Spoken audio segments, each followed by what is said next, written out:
Live from Schellenberger Field, you're watching men's college lacrosse on LHSN in a heavyweight battle at the top of the men's lacrosse scene as the number 3 Tufts Jumbos, undefeated in the season at 4-0, 2-0 in conference play, take on number 7 Lynchburg at 5-2 and 1-0 in conference play. Going to be a fun battle between the Jumbos and the Hornets. Thank you everybody for tuning in. TJ Wingard here with you for all the action. In a moment, we'll get ready to show you some of the pregame stats. This is the second all-time meeting between these two squads. The first, how about a 19-11 win for Tufts in the Division III title game back in 2015. I'm sure there's some of that leftover feeling between both coaches and these programs carrying over in today. Here are some of the stats and figures coming into the contest. A few more games played for the Hornets, so you can trust those averages to be a little bit more true. Tufts has put together a strong start to the season, only played one game decided by a single-digit difference, and that was an 18-14 win against Amherst. So the Jumbos have been out to a hot start this season, looking to carry that forward into today's contest. Let's get you updated on our players to watch. There's a lot of talent for both sides, but for Tufts, decided to highlight number 28, Jack Boyden Jr., just tabbed as the Conference Offensive Player of the Week. And on the season, how about 15 goals and 12 assists? That goes a long way to help take the load off the shoulders of Mac Bradle. We'll talk about once we get to the broadcast. And on the other side, Ryan Kenny, last home game, tied a program record with 9 goals in the win against St. Mary's, and he leads the way with 27 this year. And he's also got a way of pumping up the crowd, which will be really important for today's contest. Head coach for the Jumbos, Casey Dinalfo in his 5th season, .843 win percentage before this season, I should say.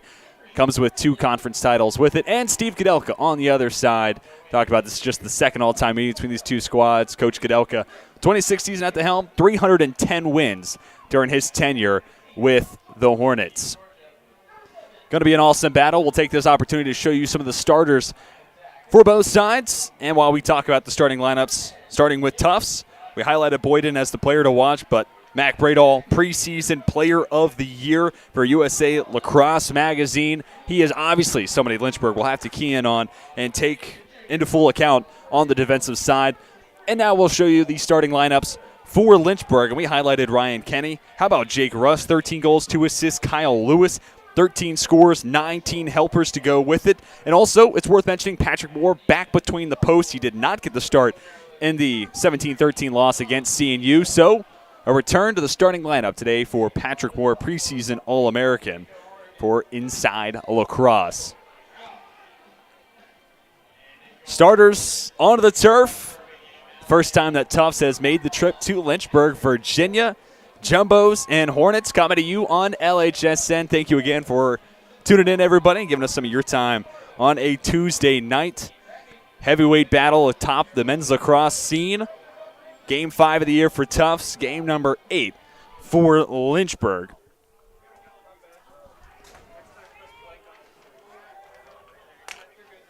And as both teams get to midfield, we get closer and closer to getting underway. And some of the keys coming into this contest, it's really interesting to look at. Turnovers versus turnovers caused for Tufts. 79 turnovers this season, 34 caused. And we'll see how that number comes in today. Meanwhile, Lynchburg, 125 turnovers on the year, more games played as well. 80 caused turnovers. And really, the caused turnover stat is an interesting one to dive into. Do these possessions come to an early close by your own unforced error, or is it a credit to the defense making a play on the other side? In a game like this, the margin for error is so slim. Coach Kudelka says in these games it comes down to 5 plays. You play for 60 minutes, but it comes down to 5 plays. And that will certainly be the case today. Michael Kraus, opposite Aiden Hesse. For the opening faceoff, the ground ball picked up by Kraus. He'll carry forward into the attacking third. Trucks through contact, tries to take the shot. Had it poked out of his stick as he was letting it rip, picked up by Hesse. Draws some contact from Kenny from behind. Gets it across midfield, ahead for Boyden. Junior from Toronto, Ontario. Trying to swing it out to Camden Keller. Passes wide, coming from Joe Murtha. Lynchburg to take over.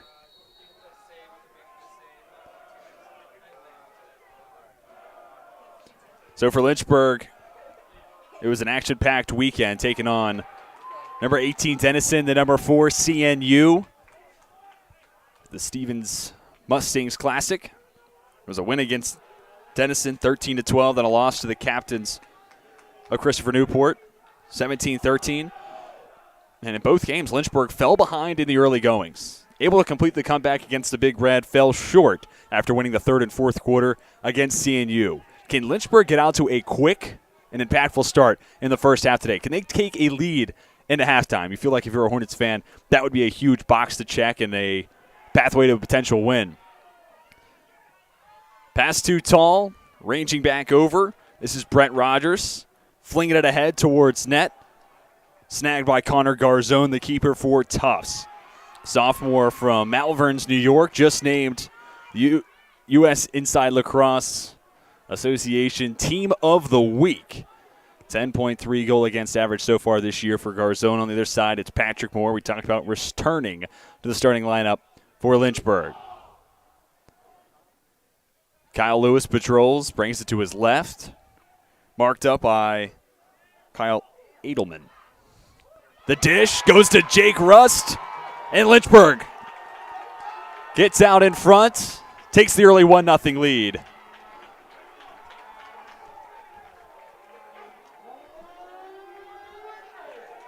Hornets open the scoring, a nice find from Lewis. And Jake Rust on the finish. Correction, not Lewis with the pass, but a perfect setup coming from, and give the hockey assist to Lewis. He draws 2 defenders, kicks it out, and it is Jake Rust scoring today's first goal. The assist instead goes to A.J. Neves. 4th assist of the season for Neves, 14th goal for Rust. Now Tufts with a chance to respond. And the Jumbos waste no time. 1-1 your score. Just over 2 minutes have been played. Take a look at the equalizer for the Jumbos. Letting no time go by. This is Charlie Tagliafieri. Ditching it off. And preseason player of the year per USA Lacrosse Magazine, Mac Bradall takes care of the rest. Another face-off. This time it was Kraus opposite of Parker Merrill. And Tufts, with a face-off win, gets back to work on the offensive side.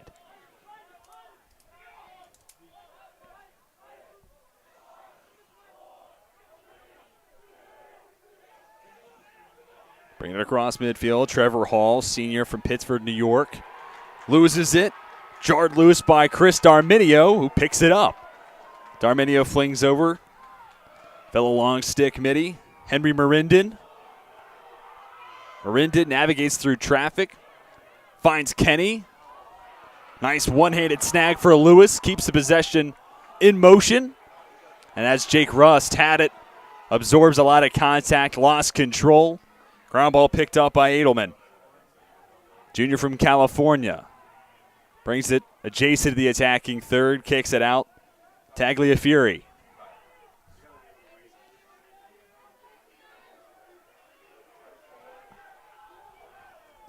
Back out towards midfield, Duke Alf, senior from Cincinnati, Ohio. Back to Tagliafieri, 5 goals. Picked up his 3rd assist a moment ago. Tagliafieri, back out, Boyden. Spins back to his right, marked up by Dom Zingo, another long stick midi.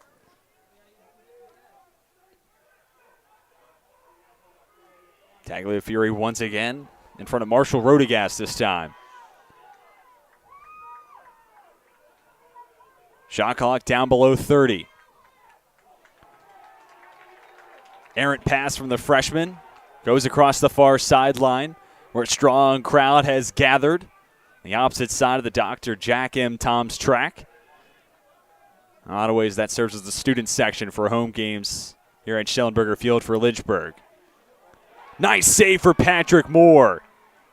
Ball still live. Picked up and a shot from Alf. Misses wide right. It's going to stay with Tufts. Just under 60 seconds now on the shot clock. Alf. Back out to Hesse. Trying to swing it over to the near side, the intended target being Cole Salton, the senior from Charlotte, North Carolina. We'll try once more. Picked up by Barnes, looking for Tagliafieri. Airmails the pass. Backing up to play is Keller. Nearly lost his footing.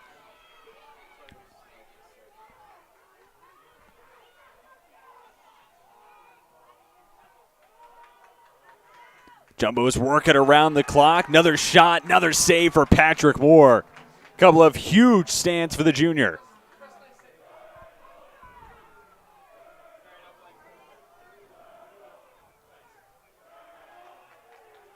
Hornets get it across midfield. Barnes controls on the far side. Finds Rust. Rust leaves it back for Rogers. Now it's with Riley Mitchell, junior from Owings Mill, Maryland. Spins right. Sends it back behind the net. Couple of looks in front of the keeper, Garzone. Instead, Lewis sends it all the way back out. Neves, who just got the assist on the first goal today for Lynchburg, over to Lewis. Rogers lets it fly. Beautiful save for Garzone. Hornets maintain possession. We remain tied 1-1. Mitchell draws a second defender. Turnover created by Tufts. Ground ball picked up by Hall. Hall looking long, has Boyden. Boyden trying to find some space, tracking to his right, poked away from behind. Turnover created by Zingo. Ball still loose on the turf, gathered by Marinden. Marinden ahead, back with Rogers. And Ryan Kenny is back on for Lynchburg.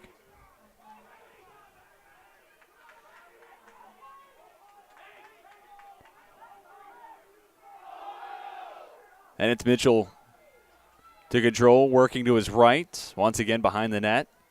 Pass goes to Lewis. Man-to-man defensive possession here for Tufts. That's what we've seen in the early goings. Drive, kick, shot, Russ, save for Garzone. Wasting no time, flinging it ahead. Edelman picks it up. Jumbo's already in the attacking third.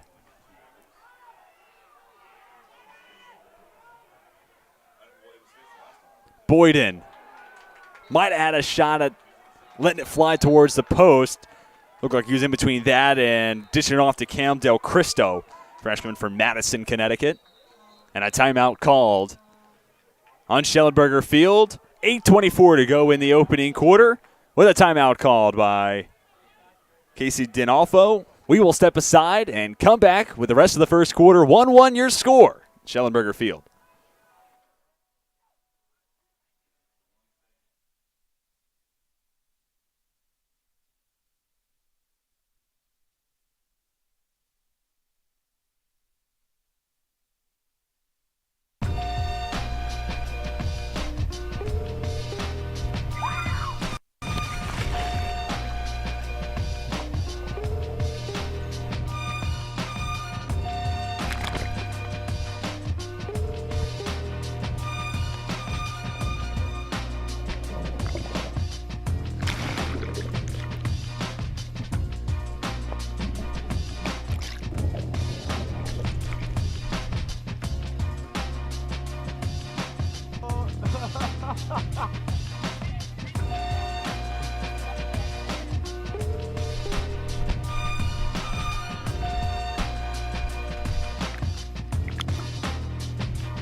We're almost midway through the opening quarter of action between number 7 Lynchburg and number 3 Tufts. The man on your screen, Patrick Moore, has come up with a pair of big saves.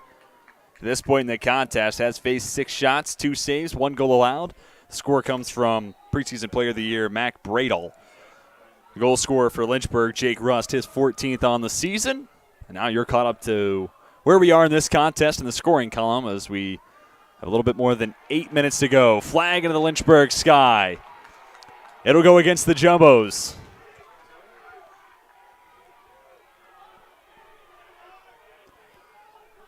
Lynchburg looking to stay perfect at home, 3-0.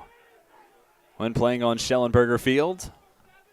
Wins against Greensboro, Cabrini.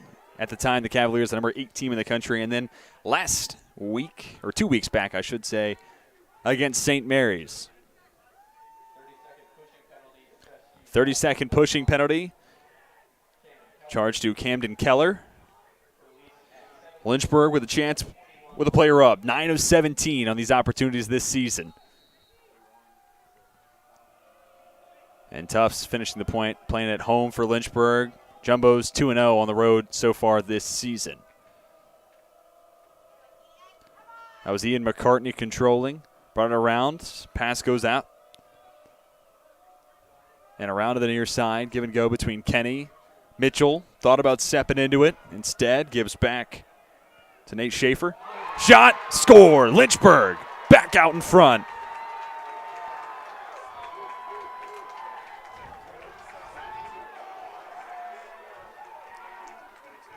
Hornets bench is fired up.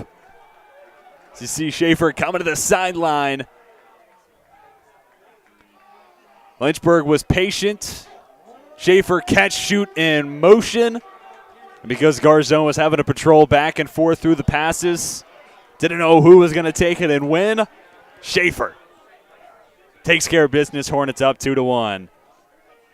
Kraus versus Merrill for the faceoff.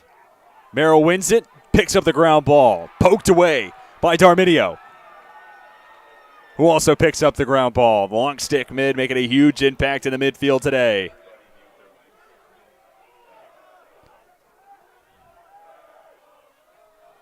Marinden forced to send back to Moore. Now it's with Zingo. And it's a race to midfield. Contact, whistle. And Lynchburg unable to get across midfield in time. Joe Murtha ahead for Boyden. Ties it up. 16th of the season for Boyden.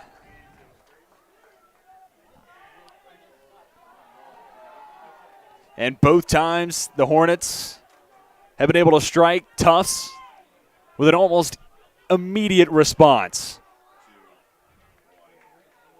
And after Lynchburg couldn't get across midfield, Jumbos take advantage of the opportunity.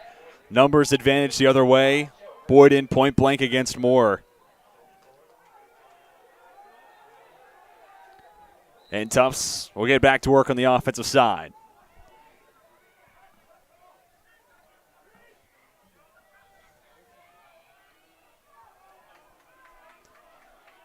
Keller over the near side. Controlling for a moment. Lewis Timmons.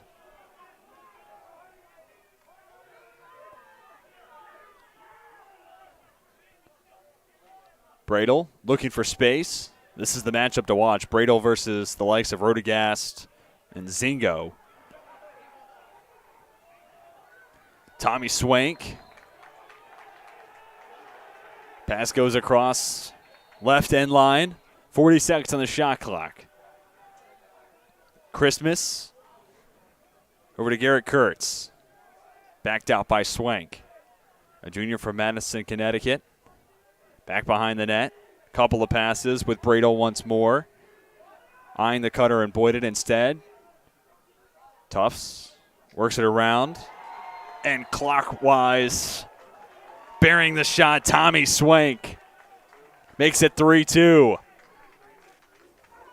And just like we saw from Lynchburg a moment ago, working around the clock, forcing Moore to stay on his toes, and ultimately shot from way downtown. Swank buries it low right, 90. Push the Jumbos out in front. 3-2, first lead of the night for Tufts. Get a look at the sideline. Coach Casey D'Onofrio has led this Tufts program to a status as one of the best inside the entire country. Ground ball gathered by Michael Ayers. With the whistle blown, possession conceded to Lynchburg. Talking more about Coach D'Onofrio. 2 conference championships during his tenure with Tufts. That came in 2018 and 2019. They went 37-4 over that 2-year span as Ian McCartney Brings it towards the attacking third. Picked up by Cam Del Cristo. McCarthy over to Lewis behind the net. Lewis to Kenny. Shot. Skips in front of guard zone and finds the back of the net. When you need a score, find number 21 if you're wearing white and red. Ryan Kenny, his 28th on the season. Tied a program record with 9 against St. Mary's. This is his first tonight.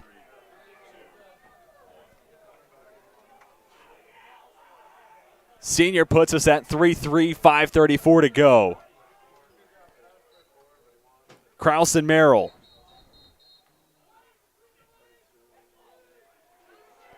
And with the whistle being blown, possession and a face-off win given to Tufts. Boyden lost it for a moment. Going back to what I was talking about with Coach Dinolfo. Also an alum of Tufts, graduated in 2006, played football, lacrosse, and basketball. All while there. And after graduating from Tufts, took over at the Taft School at the high school level and put that program on the national scene.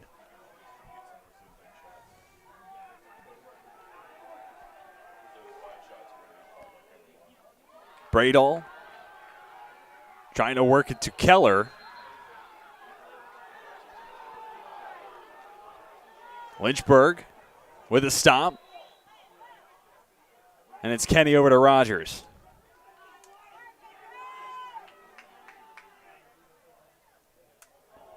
Rogers has his pass tipped. Murtha picks it up. Across midfield with a head of steam. Salton continues to work right, leaves a shot wide left. And a timeout on the field, and Coach Kudelka is livid.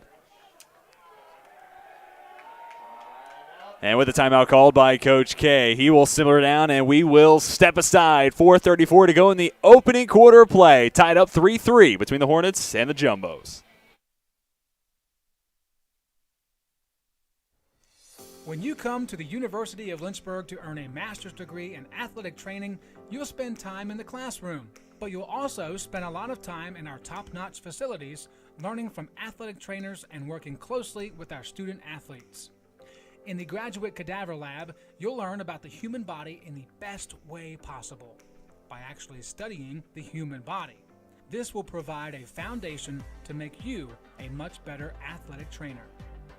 In the Athletic Training Laboratory, you'll get hands-on experience, practicing your skills, applying concepts from the classroom, and working with faculty on research projects. It's also where our hydrotherapy facilities are. This space is also used by students for studying and practicing skills outside of class time. In the Sports Medicine Clinic and Turner Gymnasium, you'll work with student athletes from more than 20 NCAA Division III sports teams, helping get them back to practice and into the game as soon as possible. As an athletic training student, you're a big part of this success.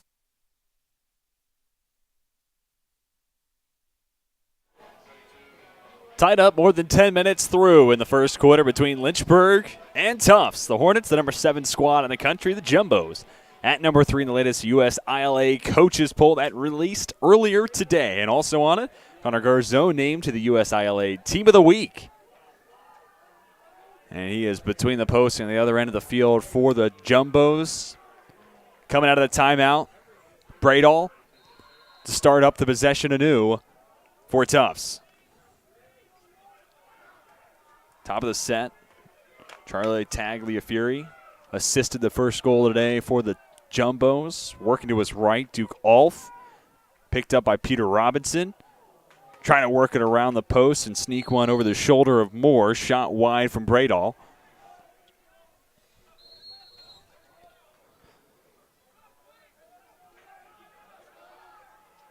Now breaking left. Tagliafieri finds Boyden. Shot denied.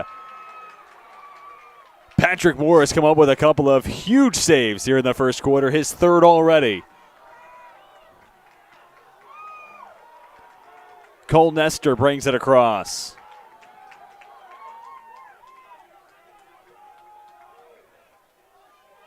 Rogers leads Mitchell, steps into the shot, kicked away by Garzone.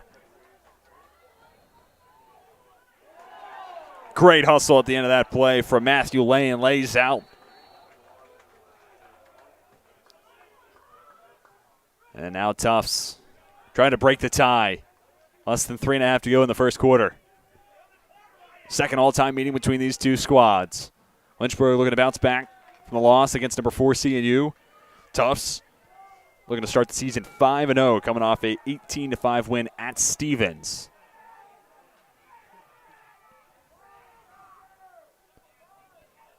Give and go between Tagliaferri and Boyden. Back with Tagliaferri, picked up by Rogers. Able to maintain control. Finds Christmas. Leaves shot high and wide right. Kevin Christmas, sophomore from Bethesda, Maryland. A couple of shots taken so far today. Has a pair of goals and an assist. Whistles. Flag right around midfield. And Coach Kadelka not happy about it.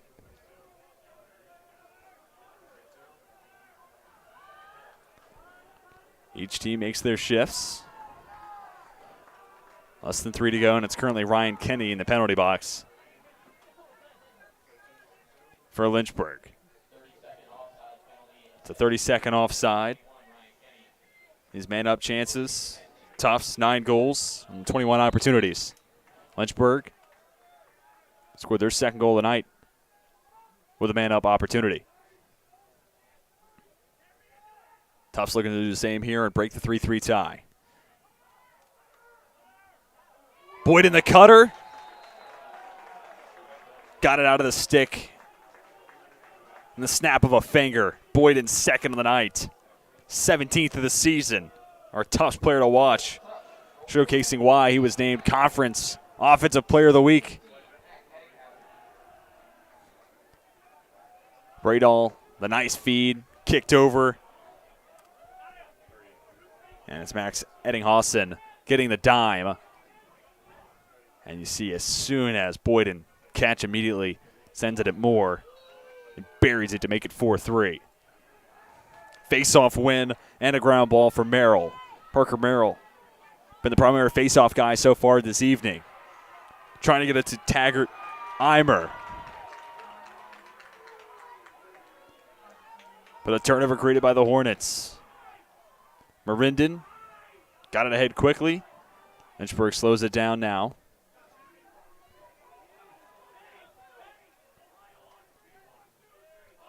A little more than 2 minutes to go in the opening quarter. Mitchell against Murtha.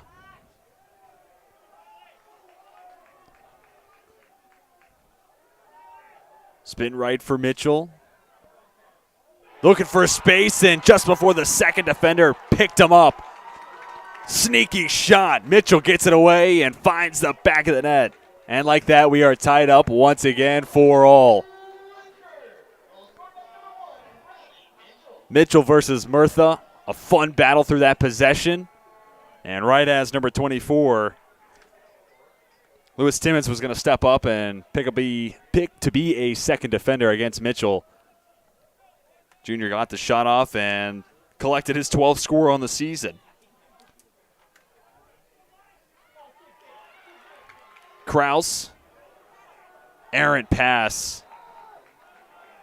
And after the faceoff win and a ground ball, that's a tough break against the sophomore and faceoff specialist.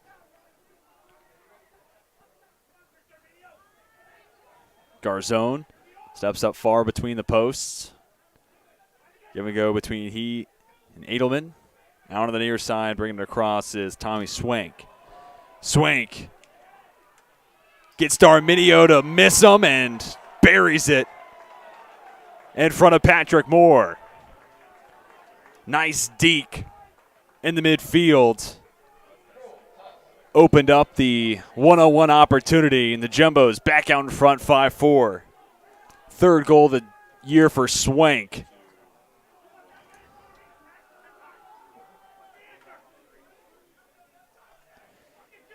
And the score for Swank comes on the heels of Kraus winning the faceoff and ground ball and then leaving the pass behind his intended target, Kyle Lewis. So it's an empty possession leading to a goal the other way.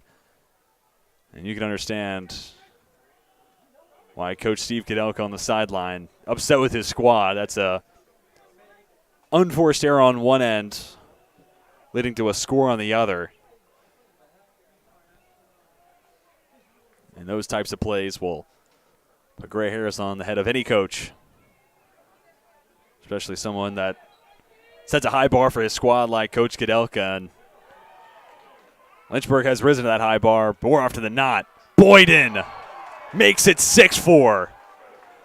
Down on the play, Aiden Hesse, slow to get up. Hesse gets the assist. Now Hesse back onto his feet. An absolute rocket let loose by Boyden. Found some opening, working to his right. Goes high right 90 against Patrick Moore. How about the 18th of the season for Boyden, his third tonight.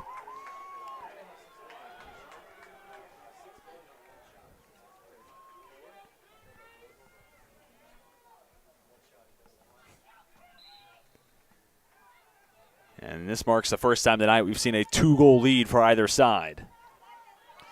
Parker Merrill wins the faceoff.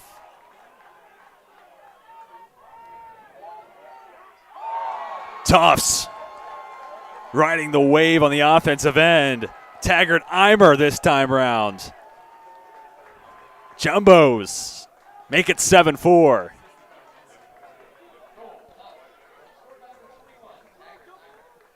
To call it run and gun might be an understatement. After winning faceoffs, Tufts has pressed the advantage and created a lot of number opportunities the other way. First goal tonight for Eimer, his second on the year.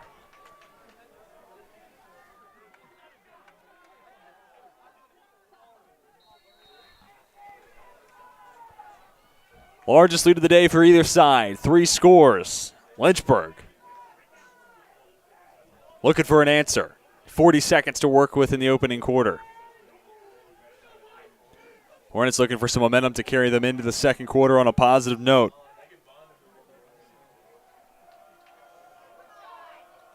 Rogers flings to Mitchell. Mitchell for Kenny. Kenny takes the shot. Garzone had it for a moment, but couldn't stop it from rolling to the back of the net. That is a huge response for Lynchburg, making the deficit just 2. Second tonight for Kenny, 29th on the season for the senior from Massachusetts. A nice feed from Mitchell. He finds Kenny in motion, allows him to, while in stride, let it fly with Trevor Hall on his back pocket. 7-5. That brings a halt to the 3-0 run for the Jumbos. For the first time tonight, not Michael Kraus instead. Tyler Cooney at midfield.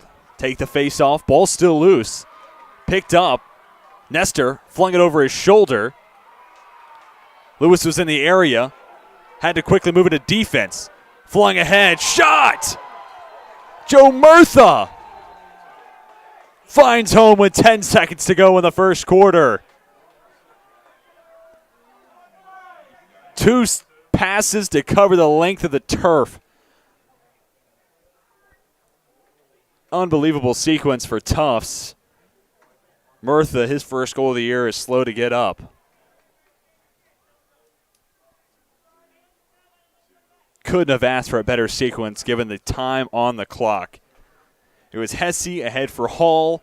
Hall found Murtha. And the senior from Wilton, Connecticut, garners his first goal of the year. Lead back up to 3. And Murtha heads to the sideline.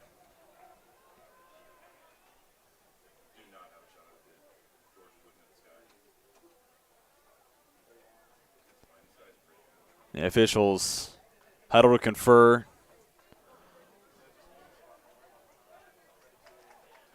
And now, head official calls over both head coaches.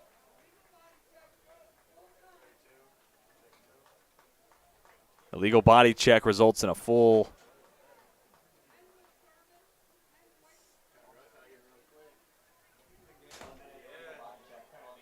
And the penalty goes against Jake Rust, who heads to the sideline and into the penalty box.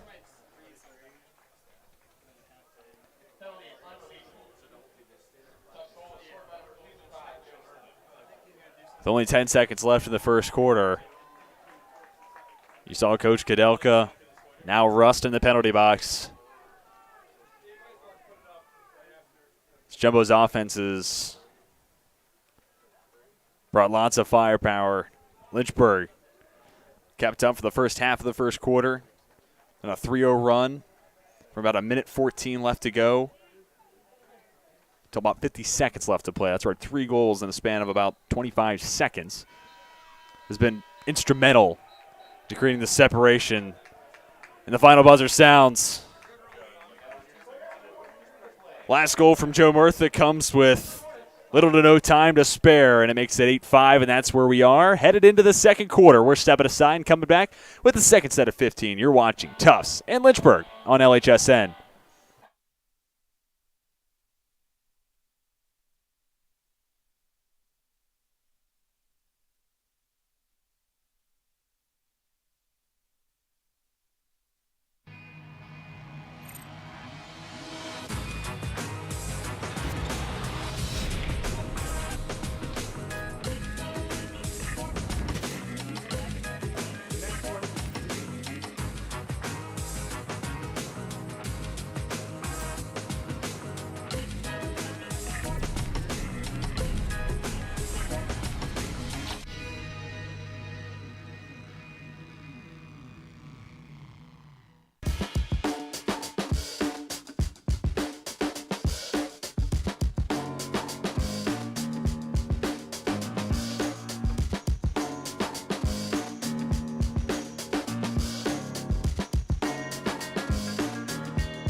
Living the dream.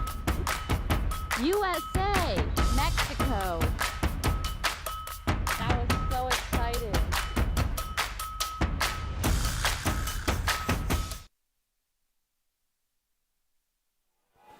Welcome back to Schellenberger Field. You see Jake Rust in the penalty box.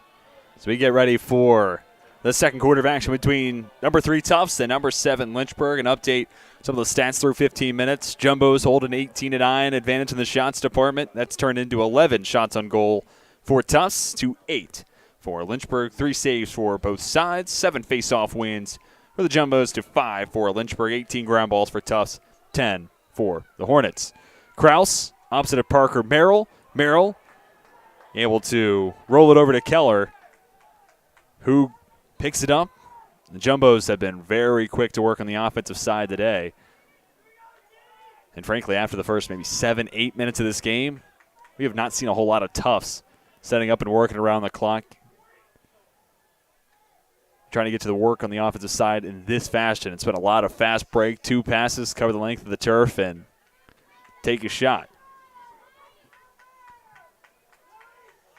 Boyden trying to get it over to Keller. Pass a little tall for the senior. Keller with it now on the near side. Picked up by Marinden.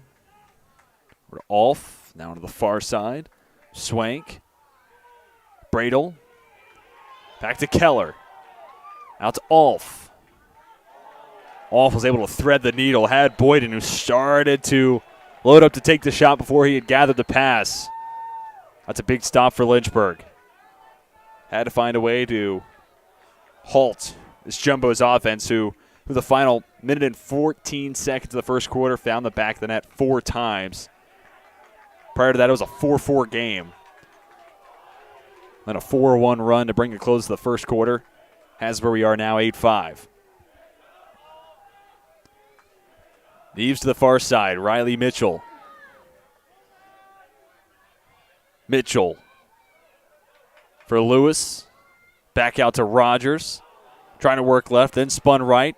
Able to cradle it and keep control. Lewis finds Kenny, and Kenny finds the back of the net. You get a huge stop on the defensive side, you follow it up. The big score on the offensive end. Kenny makes it a 2-goal difference, his third tonight already. Our Lynchburg player to watch has lived up to that billing. How about his 30th on the season with a little flair at the end of the play? We have a great crowd on hand here at Schellenberger Field, and Kenny knows that full well. For Lynchburg, it's the 7 team in the country against number 3 Tufts. Call it an upset, if you will. For Lynchburg, take down the Jumbos for the first time in program history. The crowd will need to be a factor. Ball still loose. Sent off to the Tufts half the field. Shot saved for Moore. Eimer was eyeing his second. Moore in front of Boyden.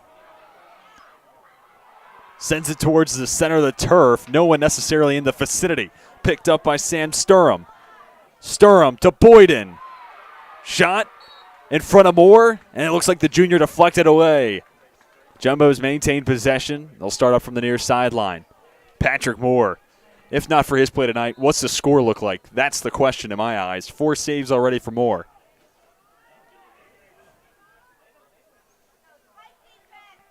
Tagliaferri takes screen right.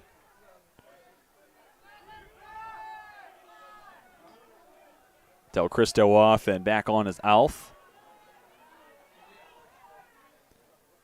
Pass goes to Bradle. Shot in the face of Moore, sent away. Another terrific stop from Patrick Moore. Welcome back to the starting lineup after a 1-game absence against CNU. Lynchburg can cut the deficit in half now. 3 seconds to get across. Rogers able to get it away to Peter Robinson. Mitchell back to Brett Rogers. Had he been able to catch that in stride, there was some real estate for Rogers to work with. Said, gets it back out to Mitchell. Over to Neves. Neves picked up his 4th assist of the season earlier today. Spins right. Lewis for Mitchell. Has some space. Rogers, Kenny. High right, 90. Ryan Kenny makes it 8-7.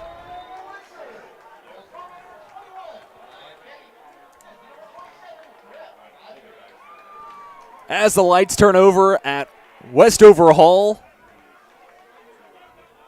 Ryan Kenny, the showstopper, makes it a 1-goal difference. Goal number 31 of the season.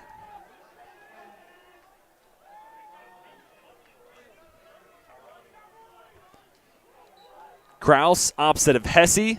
Kraus face-off win and gets it ahead to Rogers. Rogers smothered by Edelman. Able to maintain control. Flings it back out. Riley Schmidt.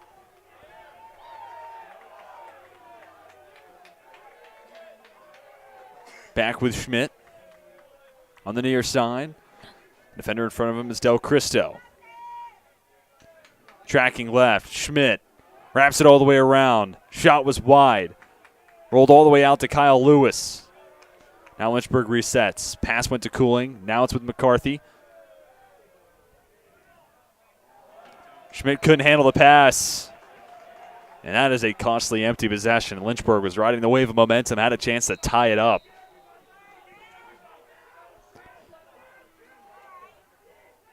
Now can Tufts make Lynchburg pay?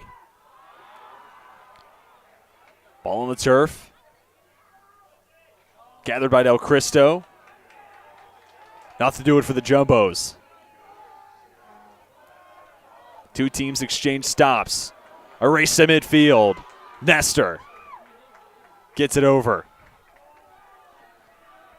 Cole Nestor does a lot of different things for this Lynchburg squad. Has a goal this year. That came after a great defensive play in the win against Cabrini, and he took it all the way himself. But what he does on the defensive side and controlling possession, winning possession at midfield, instrumental when the Hornets are playing their best brand of lacrosse. The passing is crisp. They're winning possession at midfield and letting the firepower on the offensive end take care of them the rest of the way. Pass intended for Rust, off his stick. Mitchell lost his stick. Trailing the play is Sturham. Marked up by Neves. Wayward pass. Keller was trying to find Boyden. They'll say deflected out across the far sideline by Dom Zingo. Just over a minute on the shot clock. Bradel won't take the screen. Instead, works in the opposite direction. Low angle shot. Makes it a 2-goal difference. Mac Bradel. Give him any room, he'll make you pay. The margin for error is so slim. Rodegast was not far from his hip, but Bradel, all he needed was that one step.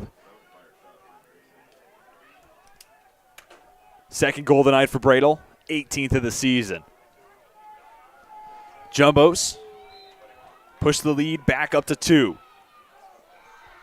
And again, you go back to that empty possession a moment ago and how different this game could look and feel if Lynchburg came up with a score instead. Contact. Flag thrown into the Lynchburg sky.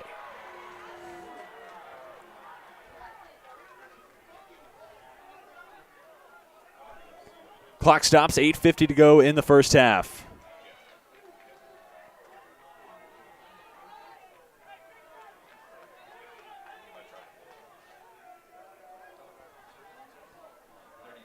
Guilty party is Kyle Edelman. 32nd man-up opportunity for Lynchburg. They're 1 for 1 on these chances today.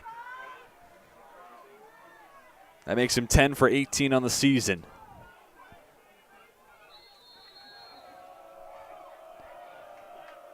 Hornets looking to get it back to a one-score difference.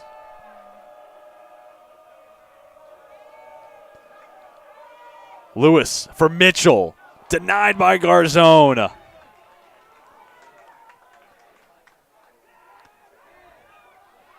Garzone looking long. Big hit. Laid out. And I believe that was Zingo laying the wood on the far side of the turf. Possession stays with the Jumbos. Kevin Christmas. Lost it. Gathered by Rodegast. Ahead for Josiah Martin. Gets it across midfield. No apparent numbers advantage for Lynchburg, so the pace will slow down. It's R.J. Barnes. And Barnes will send it back to Rogers.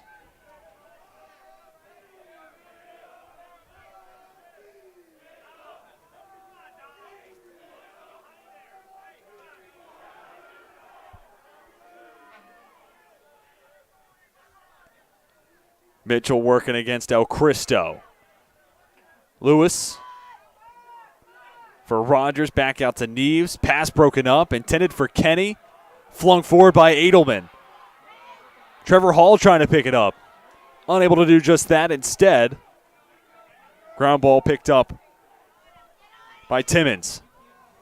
Timmons working his way all the way to the net. Buries the shot to make it 10-7. The freshman from Milton, Massachusetts. His first goal of the night.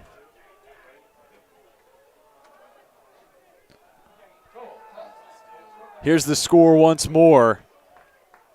After picking up the ground ball, Timmons got a step on Neves.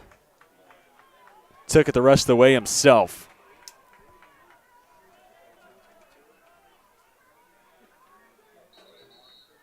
Second goal of the season for Timmons. And it pushes the lead back up to 3.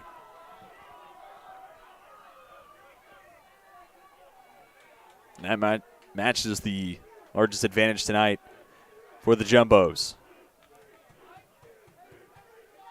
Rust wraps it all the way around. Sends it back out to Griffin Cooling.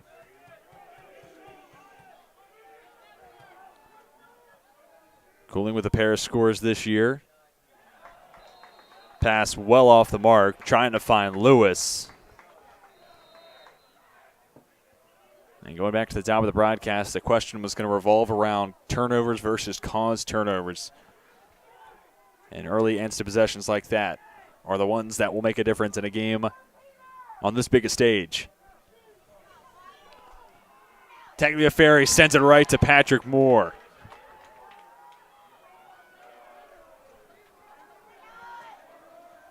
Fifth save of the night for Moore. Continuing that conversation, 12 turnovers this evening for Lynchburg, 4 caused turnovers for Tufts. 8 turnover disparity. It's coming a variety of ways. Nifty couple of moves. Bradle beats Patrick Moore over his right shoulder. That is never an easy shot to pull off. Bradle stepping up, has to go across the body of Patrick Moore. Furthermore, that shot comes over the shoulder of Jake Rust. Mac Bradle, I'd say he's pretty good. 19th of the season. Just under 6 minutes to go as we reach halftime.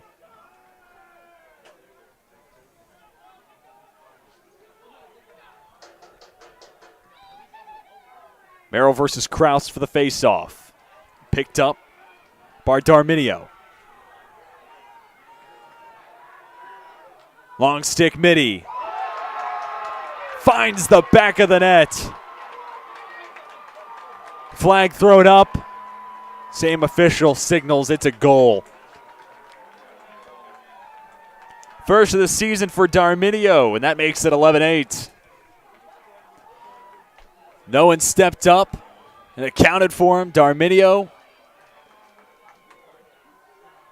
gets past Garzone, and that's a big answer after a 3-0 run from Tufts, powered by a couple of goals from Bradle and Timmons. Push the advantage all the way up to 4.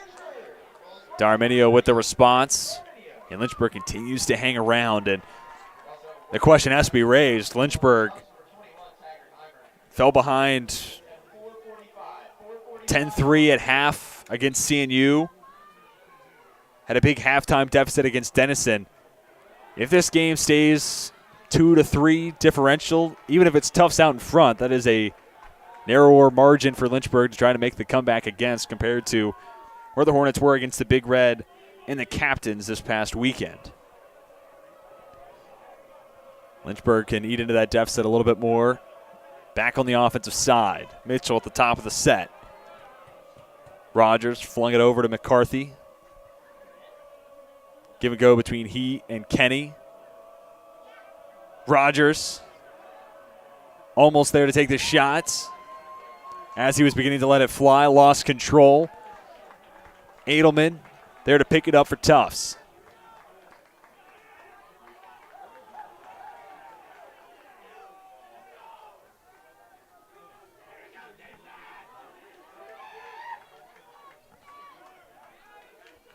To the near side, Charlie Tagliaferri has his pass cut off, stepping up, creating the turnover.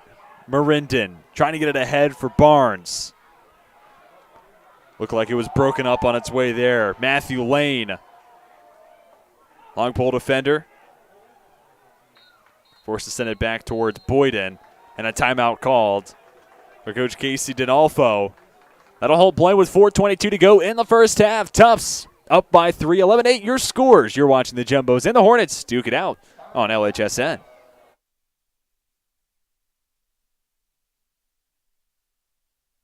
Never think that your donation is in vain because you're helping out hundreds of students that are just like me, who need a shot and who are getting one without donations, without you individuals that are helping to donate to the university and the Lynchburg Fund, there would be no student body president Davion Washington. There'd probably be I'm stuck at home, Davion Washington. Not only is your donation building leaders, but it's building leaders like myself and others that will hopefully want to pay it forward one day and do the same thing. I know for a fact that, when I have it, because I will, I want to give back to this university that provided me a home for 4 years.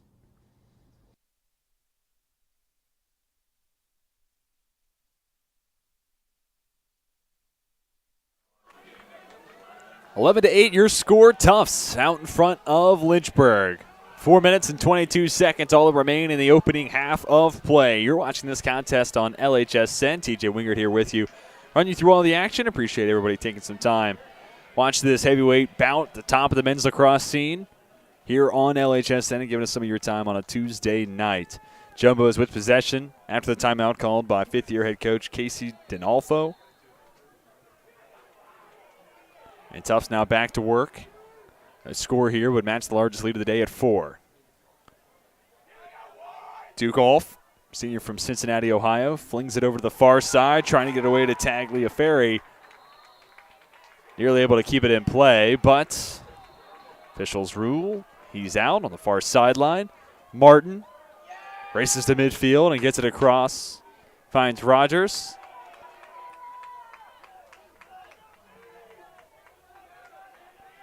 And now it's with Riley Mitchell.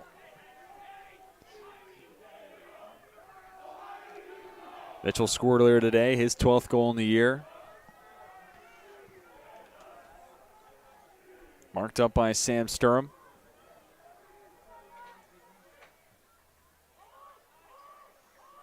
Lewis. Over to Neves. Neves. Shot deflected. It's going to stay with the Hornets.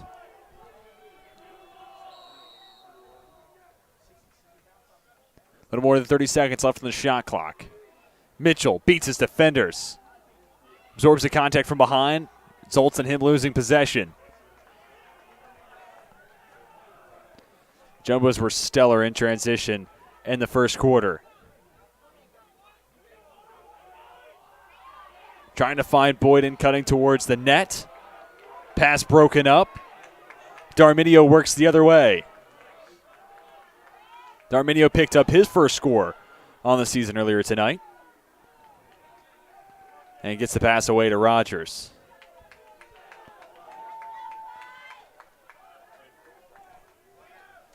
Update on the shots category, 25-15 edge for the Jumbos over the Hornets.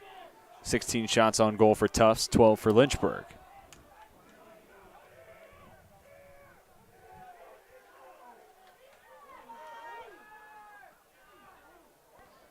Lewis with a pair of defenders on him. Gets it away to Mitchell.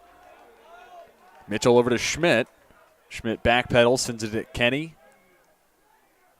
Kenny for Brett Rogers. Hard cut. Nowhere for Rogers to go. 20 seconds left on the shot clock. Give goes to Lewis. 2 defenders. Schmidt stepped up, faked the shot instead. McCarthy buries it. Lynchburg never phased as the shot clock was winding down. Dish over to Ian McCarthy, his 5th goal on the year, makes it 11-9. Schmidt, by stepping up, forces the defense to slide over. Creates a little bit more of an opening for McCarthy to find his first goal on the night. See the crowd amassing on the far side of Dr. Jack M. Tom's track. It'll be the site of the Jack Tom's Alumni Invitational this weekend. Hope to have you with us. But tonight, it's the site for an awesome crowd on hand for a battle between 2 of the top 7 teams in the country. Lewis was trying to trek right. Couldn't find any space against Edelman. Lewis on the near side. Back to A.J. Neves. Neves, a grad student from Centerville, Virginia.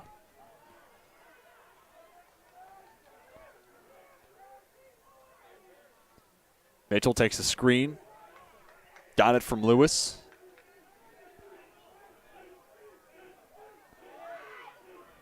Lewis brings it right. Sends it out to Rogers.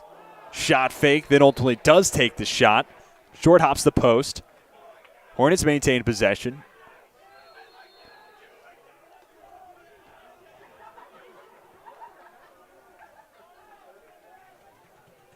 And once again, it's Brett Rogers controlling. Rogers, on a lot of ways, he, Kyle Lewis, with others, of course, Riley Mitchell in the mix, serve as the quarterbacks of sorts, the playmakers, especially when standing behind the net, trying to see the entire field. Back with Rogers, through contact, gets the shot off on frame against Garzone, who's there to make the stop. Impressive that Rogers even got that shot away. But Tufts gets the stop. 12 seconds left for the Jumbos to work with. Edelman finds Alf. Couldn't handle the pass initially. Now down to 5 seconds. Nice pass. And the shot comes from Bradel. It's deflected away. Not a clean look for the preseason player of the year. And that's how the first half comes to a close. Lynchburg. A couple late scores from Chris Darminio and Ian McCarthy, making a 2-goal difference at the break. 11-9 your score. We'll step aside and come back with some stats from the first half. Jumbos lead the Hornets 11-9.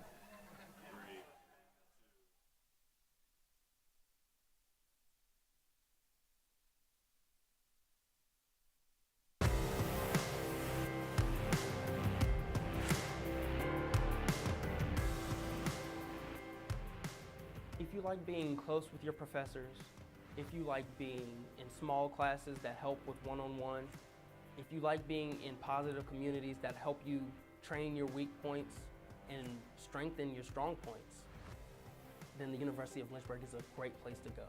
You can never go wrong with the amount of help that they offer, the amount of self-sacrifice that other people will put in for you. It has a beautiful campus, it has dedicated teachers, it has nice students, it has fun activities, and it has plenty of things to do.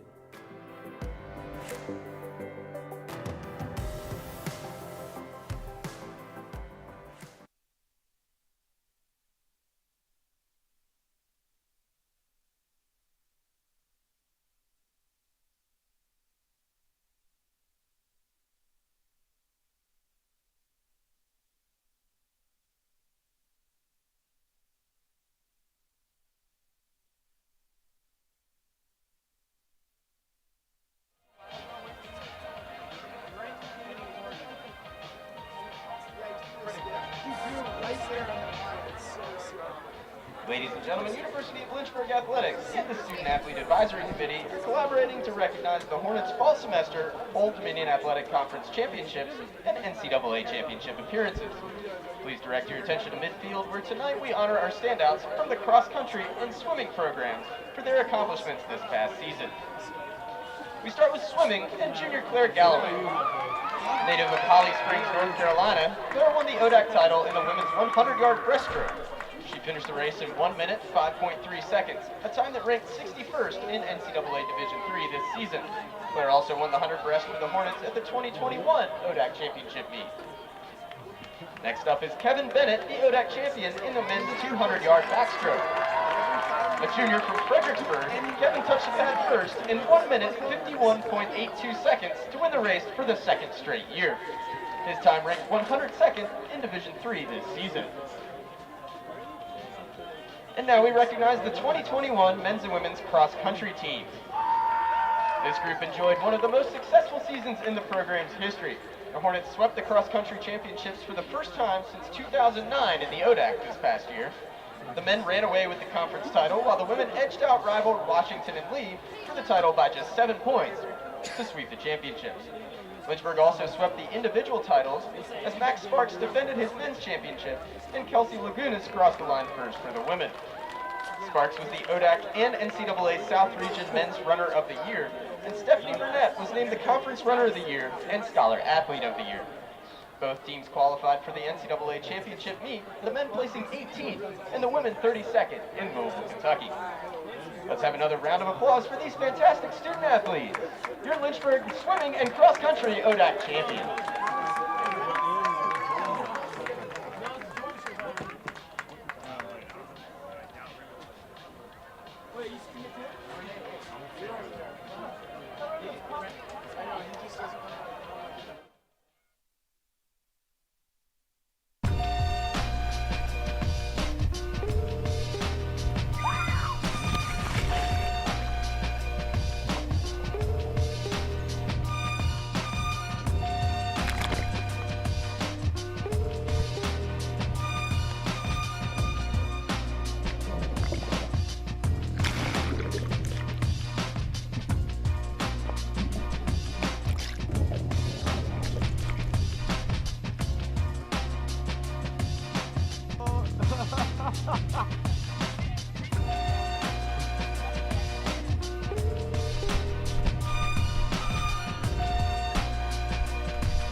I was looking for a school that could provide me with the athletics, academics to pursue my career, a wind symphony to pursue my passion for music, and really have a nice general atmosphere.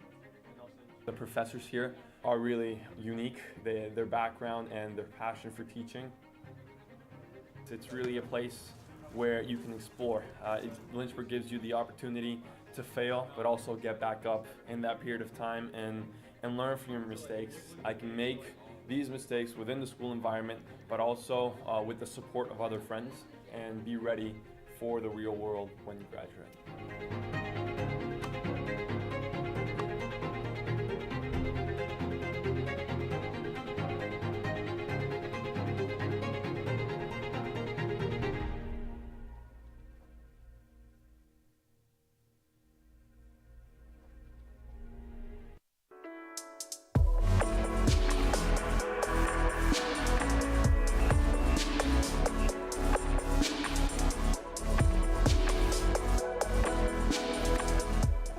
Today's a rough day. Jess and I are officially on a break. The couple canoe has broken up. It's not. How you feeling? Living the dream. Just canoeing. That's the Mexican side behind me. The U.S. is that way. So far, we're all still alive. I really want a peanut butter and jelly sandwich. Woo! We did it! Kind of.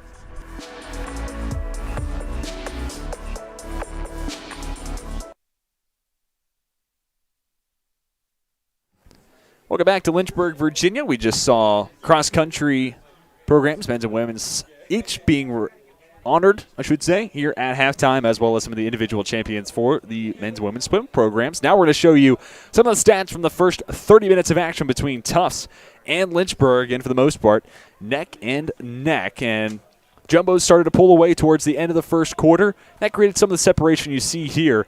And furthermore, some of the interesting notes we talked about throughout the broadcast, the turnover total, but also 8 caused turnovers for Tufts on the defensive side, 7 for Lynchburg. So it comes down to those errors that aren't created by the other side. How can you avoid those on your offensive end?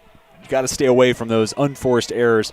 And you see shots, a little bit of a disparity in the favor of Tufts, but that was relatively neck and neck once we got to the second quarter. The face-off wins pretty much there with one another, and the face-off slight edge there for Tufts, but for the most part, pretty similar between the two squads. And we'll have to look back at this once we get to the final of this contest and see where the difference was in the second set of 30. We're going to step aside and come back with the second half of action between Lynchburg and Tufts coming to you on LHSN.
Halftime in Lynchburg, Virginia, for not much longer. 11-9 your score through 30 minutes of play between the number 3 Tufts Jumbos and number 7 Lynchburg Hornets, coming to you on LHSN. Give you some of the individual stats on the offensive side before we get underway in the second half. 3 goals to lead the way for Tufts. That's Mac Bradle as well as Jack Boyden with a hat trick each. Tommy Swank has a pair of scores, and then it's 1 for Taggart Iver, Lewis Timmons, and Joe Murtha. It was the first of the year for Murtha. On the other side, Ronnie Kenny leads the way with 4 goals tonight for Lynchburg, 1 for Riley Mitchell, Chris Darminio, Ian McCarthy, Jake Rust, and Nate Schaefer. First of the year for Schaefer and Darminio. And between the posts, you see Patrick Moore faced 26 shots, 5 saves, 11 goals allowed. And on the other side, reigning USILA Team of the Week honoree Connor Garzone, 9 goals allowed, 5 saves on 18 shots faced. Opening face-off of the second half, won by Tufts. Quickly into the attacking third. Murtha tracking to his left, lost control. Pass ahead for Josiah Martin. Now it's the Hornets pushing the up-tempo play. Martin leaves the shot wide right. That type of transition offense is really one of the big separators we had in the first quarter between Lynchburg and Tufts. Pause in the action as the scoreboard has blinked for a moment. Now it is back on, so quality control taken care of here at Schellenberger Field. Credit to Sports Information Director Mark Robertson.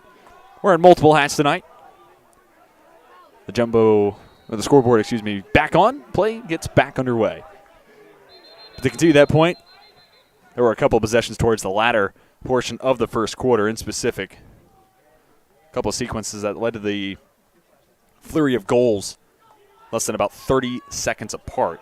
Tommy Swank, Jack Boyden, Taggart Eimer, 3 goals from the minute 14 mark left in the first quarter. And the last coming with approximately 52 seconds to go in the first quarter. And Tufts did a great job. Couple of passes cover the length of the field. Good quick transition offense. Perfect passes to allow people to continue to move in motion. That was the Tufts offense at its peak so far tonight. Lynchburg can cut the deficit in half. Weren't able to do it in transition, but towards the end of the first half, Lynchburg caught fire on the offensive side. Lewis trying to get away from Edelman. Edelman takes it away instead. Has Murtha flanking to his left. Instead, Edelman lets it fly, sails over the top post. Stays with the Jumbos. Bradle to start up. Bradle finds Murtha. And Tufts wastes no time. Second of the night for Murtha. Able to get it up and over the top right shoulder of Patrick Moore, his left shoulder. Like I said, wasting no time. Wanted to press the advantage after the restart. Murtha pushed the lead back up to 3. It's now 12-9.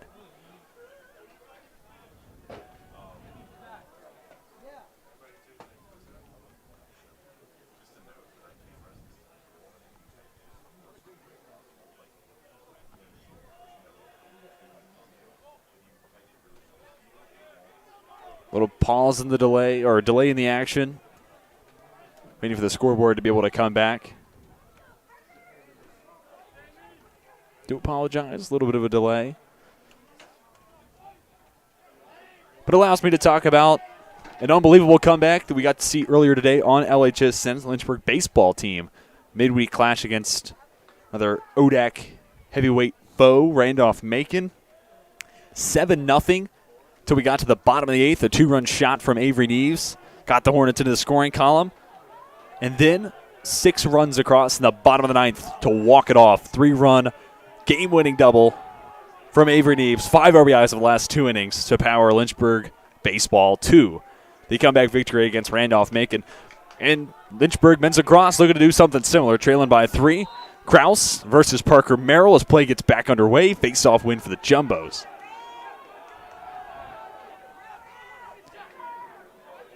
Merrill controls.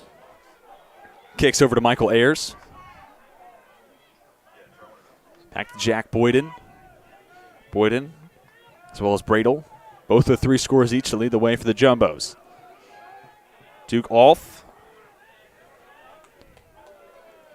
Picked up by Peter Robinson to Bradle, standing directly behind the net. Bradle just got an assist a moment ago, feeding Murtha for his second on the night. Bradle truly being the QB of the play here. Finds the open teammate, shot from Boyden, left in front of Moore. Goes across the near sideline. Coach Kudelka pleading that should be Lynchburg possession. Instead, Tagliaferri will bring it to his right. It's been primarily man-to-man tonight for the Hornets. It seems to be the case. Tagliaferri has nowhere to go. Kicks back to Sultan. Over to the far side. Keller to Bradle. 15 seconds on the shot clock. Bradle sends it towards the near sideline. Clock at 10 and counting. Tagliaferri spins against Robinson. Tracking to his right, crosses left, spins right, shot, snagged by Moore.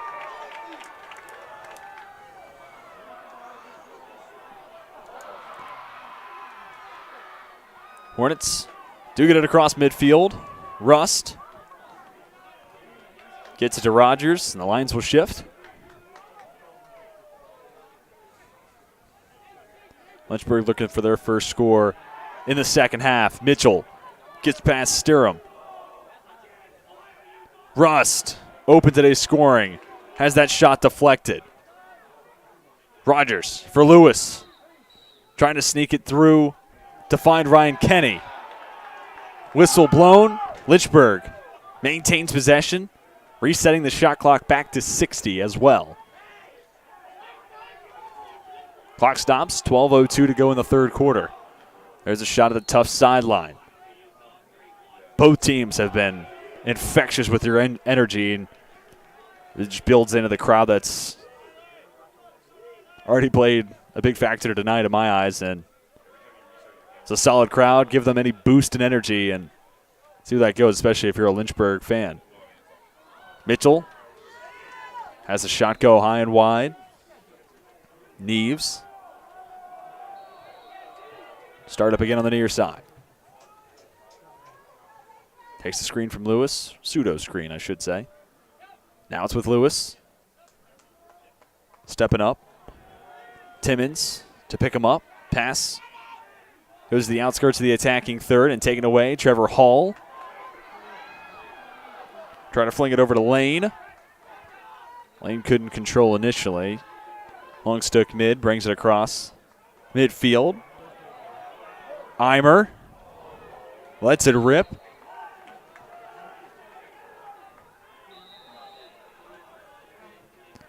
Bradle working against Zingo.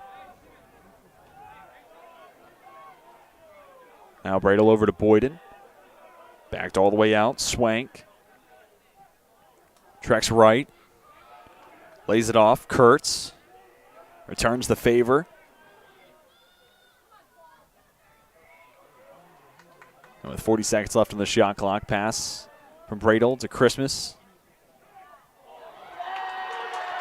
Shot deflected from Swank. Picked up by Martin. Martin. Forward for Kenny, now back. Cole Nestor. Has it taken away from behind. Edelman. Sends it forward. Bradle. Between the wickets some more. Pushes the lead up to 4 for the Jumbos.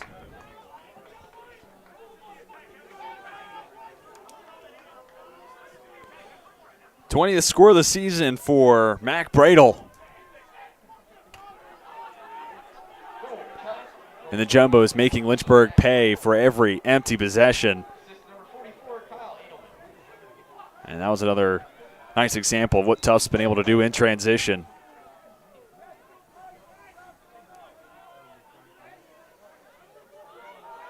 Ball still loose, makes it all the way back to Garzone, who ultimately gets the ground ball. Looks ahead for Hall. Horizontal pass, far side. Lane for Boyden. Spin left for Boyden. Rears up, lets it fly. Shot wide of the post. Keller to take the restart. Kicks it over to Del Cristo. Shot off the post and then through. Cam Del Cristo, his first goal on the night. Third on the season for the freshman.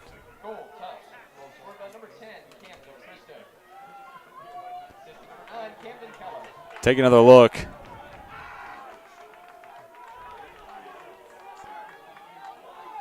Del Cristo slides over into the open spot, occupies that space, and just able to beat Patrick Moore.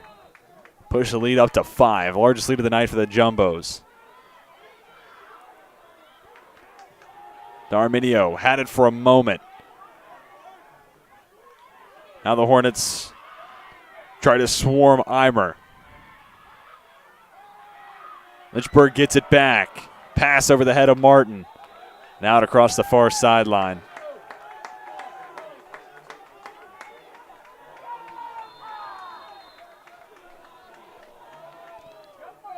Uncle Mo on the side of Tufts. Lynchburg looking for a huge stop to try to garner some back on their favor. Keller spins against Martin. Shot wide left.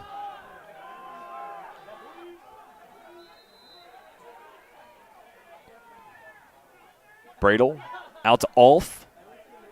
Picked up by Martin. Shot. Threw over the left shoulder of Moore. Lead grows to 6. Less than 9 minutes to go in the third quarter, and the Jumbos are scorching hot right now. 3-0 run. Make it a 4-0 run with the latest you see there on your screen. 15-9. Your score here at Schellenberger Field. Kraus against Hesse.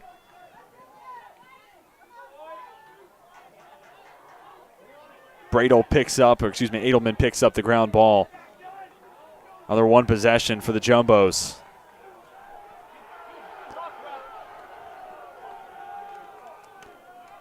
The most recent goal, Ulf's 7th of the season. Flag thrown, Bradel. A slippery shot, but Moore sends it away. They're going to call Ryan Kenny for the slash.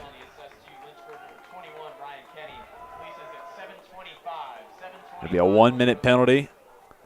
And a minute with Tufts can further extend their 6-goal lead.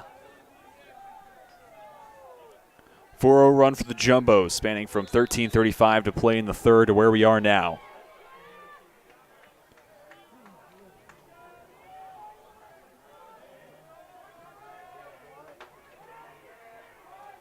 Tufts looking for the opening. Bradel to Boyden, back to Bradel. In the face of Moore, shot. Finds the back of the net, Tommy Swank. Beautiful shot from Swank, makes it 16-9. Here it is again. Flick of the wrist. The lead grows to 7. 8:05 to play in the third quarter.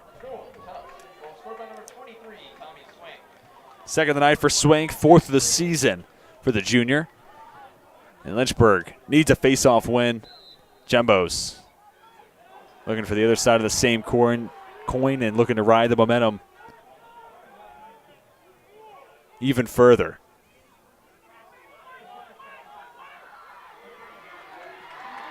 Boyden couldn't pick it up. Peter Robinson does for Lynchburg.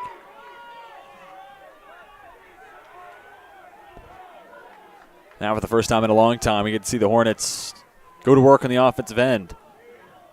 Riley Mitchell brings it back out. Neves. Picked up by Timmons. Back to Mitchell.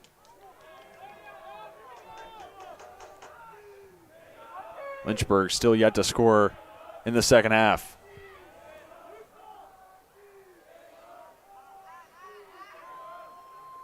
Send back out to Kenny. Make that Rogers. Now it's with Kenny. Pass goes to Neves. Shot deflected. Mitchell to pick it up. Neves working to his right. Finds an opening. As he steps up, jarred loose by Edelman. Pass ahead. Timmons already scored once tonight. Flings it over. Boyden. Shot fake. Then another score. Guess who? Mac Bradle again.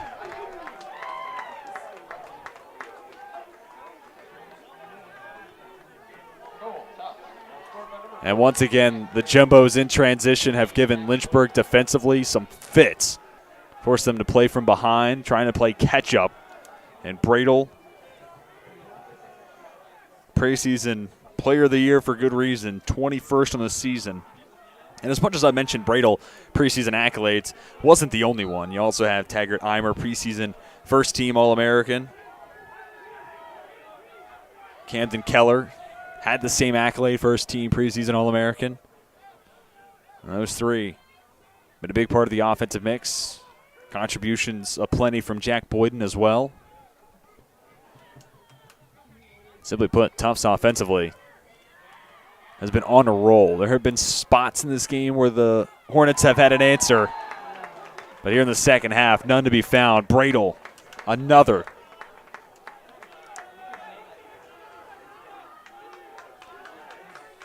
#22 of the season for Bradle.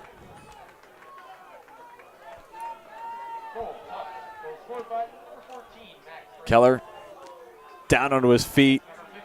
Had a nice find. Murtha was open. Unselfish play. And Bradle living at the posts. And now has his 6th goal on the evening.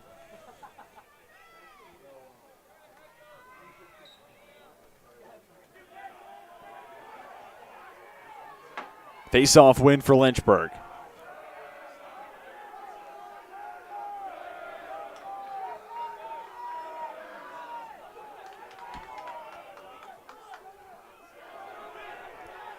Riley Schmidt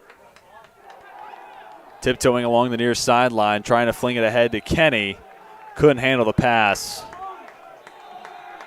And another possession that comes to an early close for the Hornets. Garzone carries forward.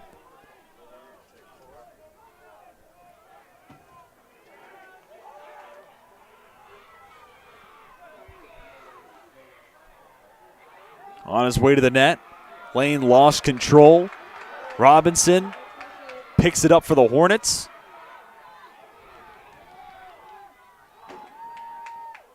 Kenny lays it back for Nestor. Nestor over to Lewis.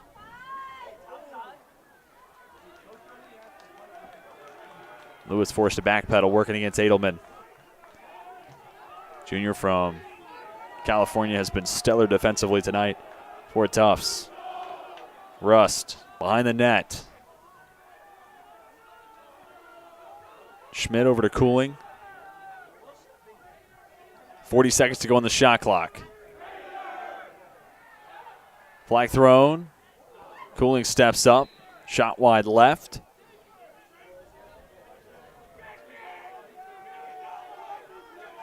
Waiting to see what the call is. 4:36 to play in the third quarter.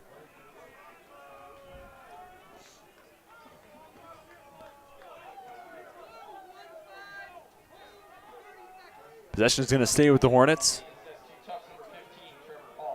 Call goes against Trevor Hall.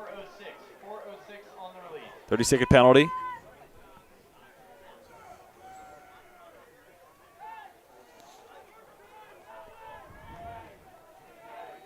So a 30-second window for Lynchburg to play with a player up. Looking for their first score of the second half. This will force Tufts to play more of his zone. We've seen primarily man-to-man tonight.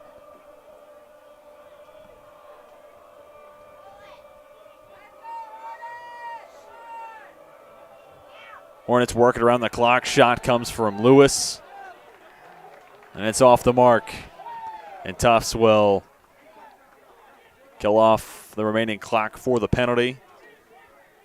If you were wondering, the call was for holding. I was waiting to see what the actual active foul was. We'll hold against Lane, whose time will expire. Lynchburg now 1 for 3 on their man-up chances tonight. Alf scored earlier on here in the second half. Now picked up by Josiah Martin. Alf spins, fires the shot in front of Moore. Goes out across the near sideline.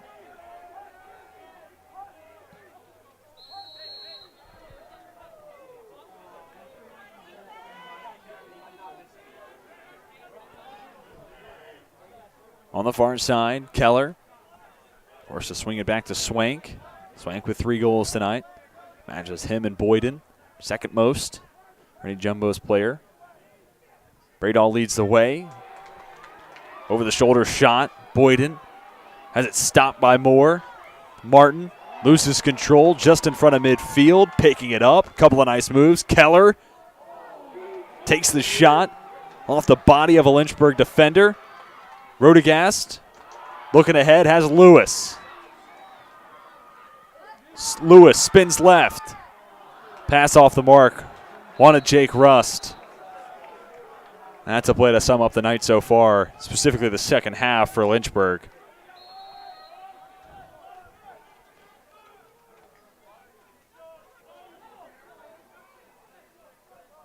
The passing for the Hornets tonight just hasn't been quite as crisp as what we've seen from the Jumbos. That being said, the shot offline. Keller gets it back. Nice stop for Patrick Moore. Lynchburg trying to work in transition. Kenny finds the right post. A bad break for Lynchburg. Mitchell picks it up and maintains possession for Lynchburg.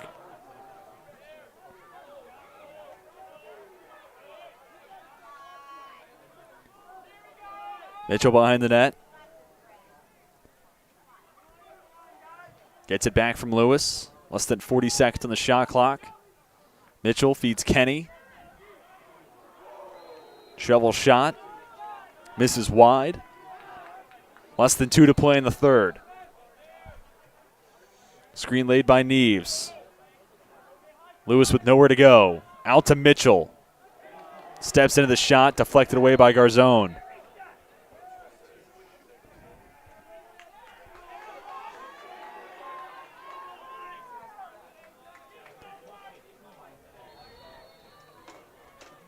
Neves on the reset. Working against Edelman.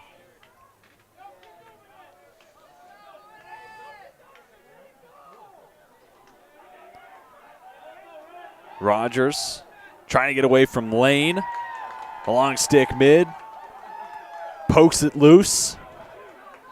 Turnover created by the Jumbos. Hall finds Boyden. Lets it fly.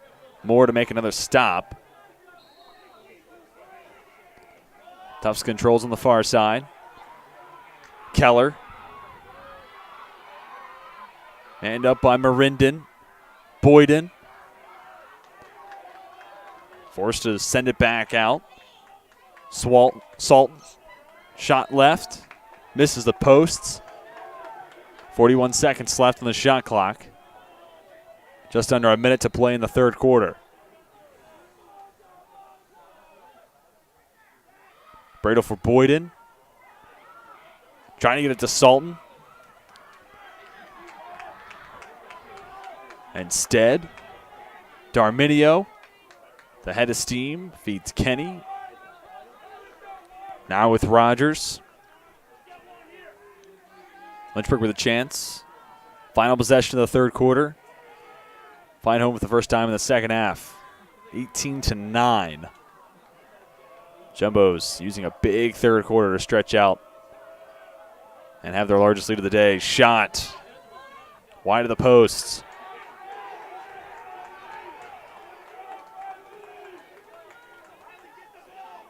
It'll stay with Lynchburg.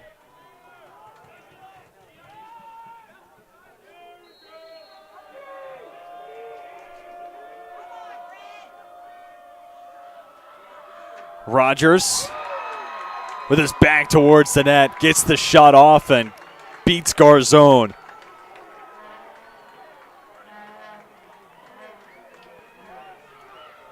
Great hustle coming from Brett Rogers. Had to get the shot off one way or another. And as he's fallen down to the turf, collects his 9th goal of the season. Senior from Leesburg, Virginia. Puts the Hornets into double digits, makes it 18-10. First goal of the second half for Lynchburg. It's Tyler Cooney opposite Parker Merrill. Face-off win for Tufts. Shot from midfield. Stopped by Moore. We've made it through 3 and 45 minutes of action through. Jumbos out in front by 8 over the Hornets. We'll step aside and come back with the final stanza between Lynchburg and Tufts on LHSN.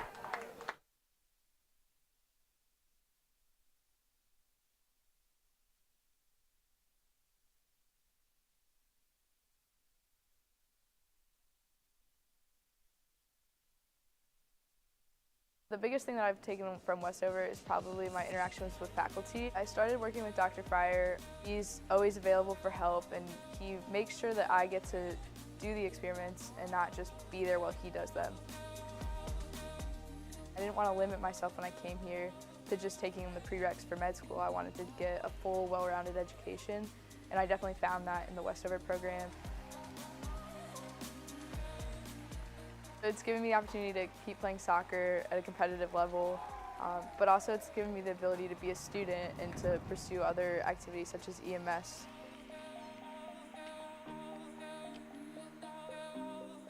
"100% do Westover because it's not something they're going to regret, and it's going to be a lot of work, but so is everything else. It's just going to help build their education that they've already had and make them a better person for it."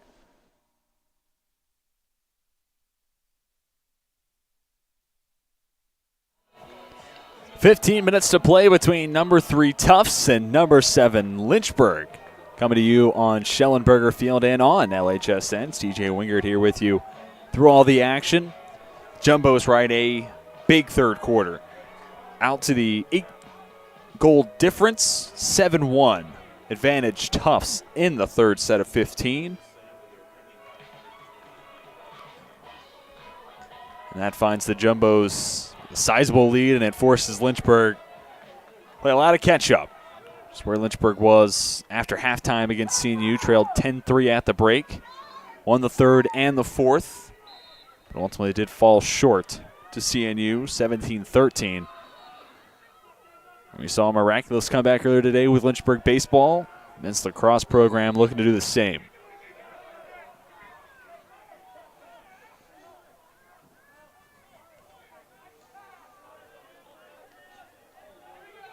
Keller picked up by Martin.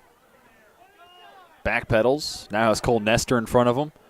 Swings it over. Murtha. Shot wide right. Murtha with a pair of scores tonight. His first 2 on the year. Senior from Connecticut.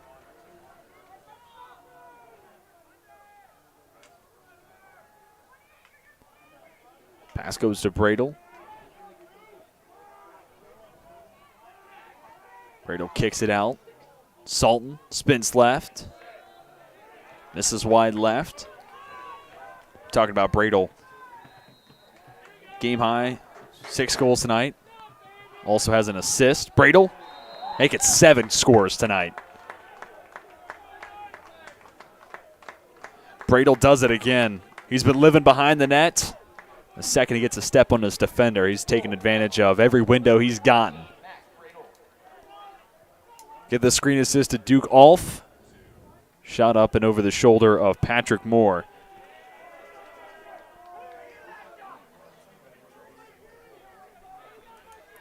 "23rd of the season for Bradle.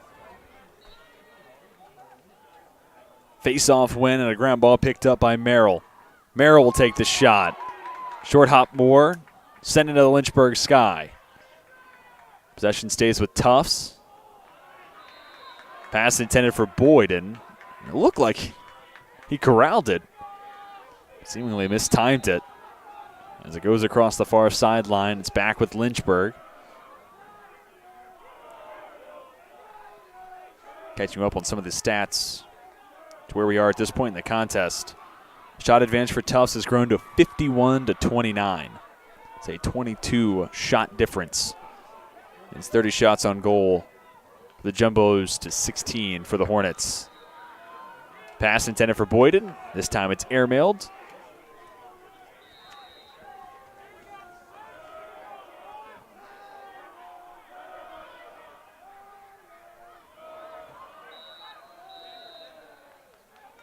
Rogers lost it on the far sideline.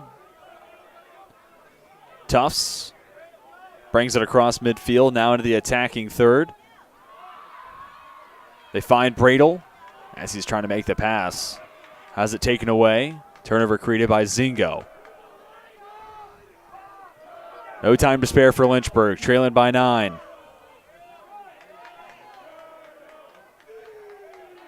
Mitchell completes the successful clear. Neves, Rogers. Now Russ back out to Rogers and Lynchburg. Works it around the clock.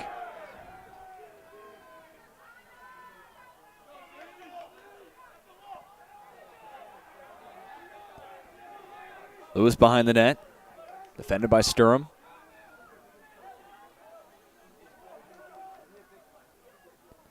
From Rogers, pass goes to Mitchell. 2 defenders step up. Del Cristo and Edelman taking the shot. Lewis denied at point-blank range. Garzeau knew he was trying to go downstairs.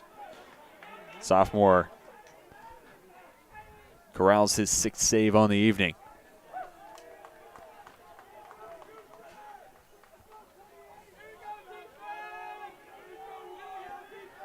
Tufts already in the attacking third.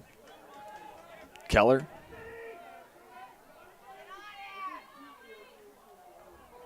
Shot. Score. Jack Boyden, his 4th on the night. 19th of the season for the junior.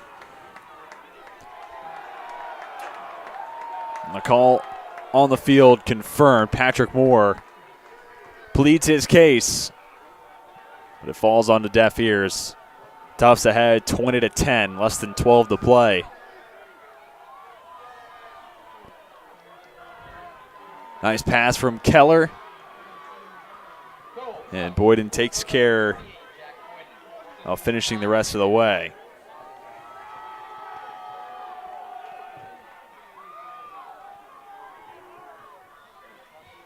Second assist tonight for Keller.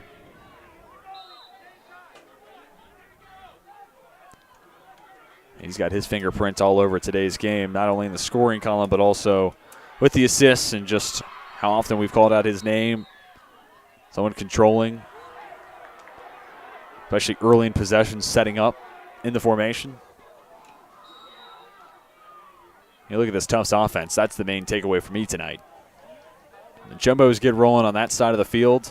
They are tough to slow down. They have so much firepower, and it's a Lynchburg team with plenty of firepower to go with it. Really, some of the differences that we've seen so far tonight is winning possession at midfield and controlling possession. Timeout called by Casey Dinalfo. So we will step aside. 20-10 your score. 11:25 to go in the 4th quarter. You're watching Lynchburg and Tufts on LHSN. Lynchburg really stood out for me just because of the way it treated its students. They really do make an effort here. And I've learned that over my 4 years is that they actually do try to listen to what the student body wants, and they try to act on that. They don't really just give you a piece of paper here to then go off and do your own thing. They actually prepare you to like work with different populations, which is what the world is all about. It's just working with people that are different than you. They genuinely care that everyone has the ability to go off into the world and make a difference with whatever they like. For me, that's just being basically in a room with someone helping them achieve their first goal of, I don't know, doing a pull-up. I actually do believe they want you to do the best you can to change someone's life for the better. You can be anyone here, which I think is really cool. But regardless of who you are here, they will make sure you don't fall through the cracks, which is awesome. I have realized that I've never felt lost here. I will not regret ever coming here, that's for sure. So I'm very glad that I came here. Yeah, It's actually pretty awesome.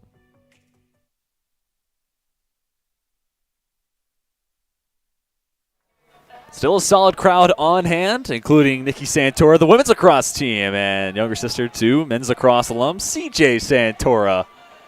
Also a couple of baseball players on the other end of the field enjoying their win against Randolph-Macon earlier this afternoon. Here's a look at the Tufts sideline and the players back onto the turf that make up Schellenberger Field. Tufts to have possession. 11:20 to play here in quarter number 4.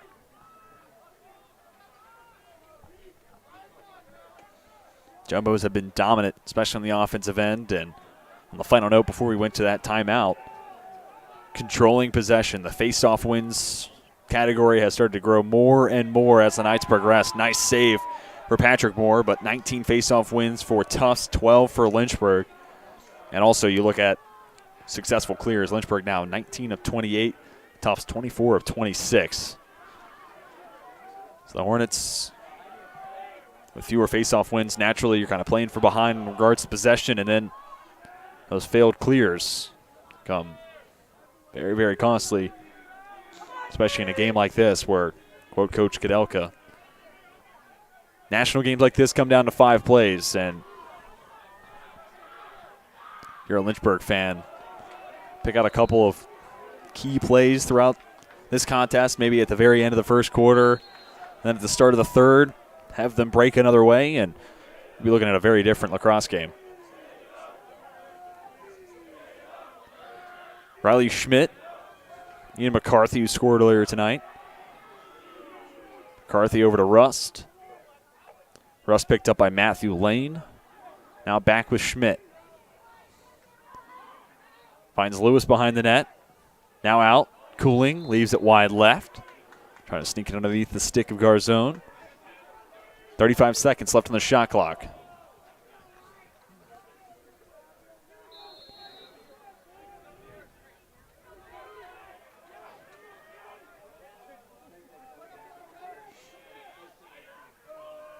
Russ looking for space. Lost his footing for a moment.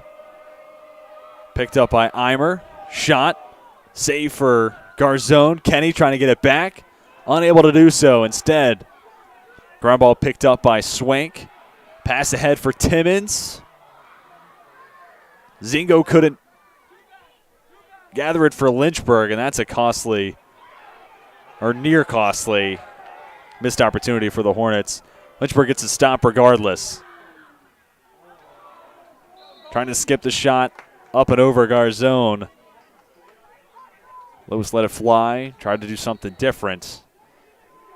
Lynchburg keeps possession. Kenny working against Hall. Now Cooling from Mitchell. Mitchell versus Murtha. This has been a fun battle to watch tonight. Mitchell takes the shot. Snagged by Garzone.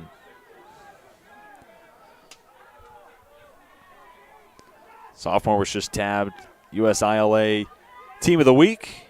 And now nearing double-digit saves tonight with 9. Faced 33 shots on the other side. Patrick Moore has seen 53 in his direction.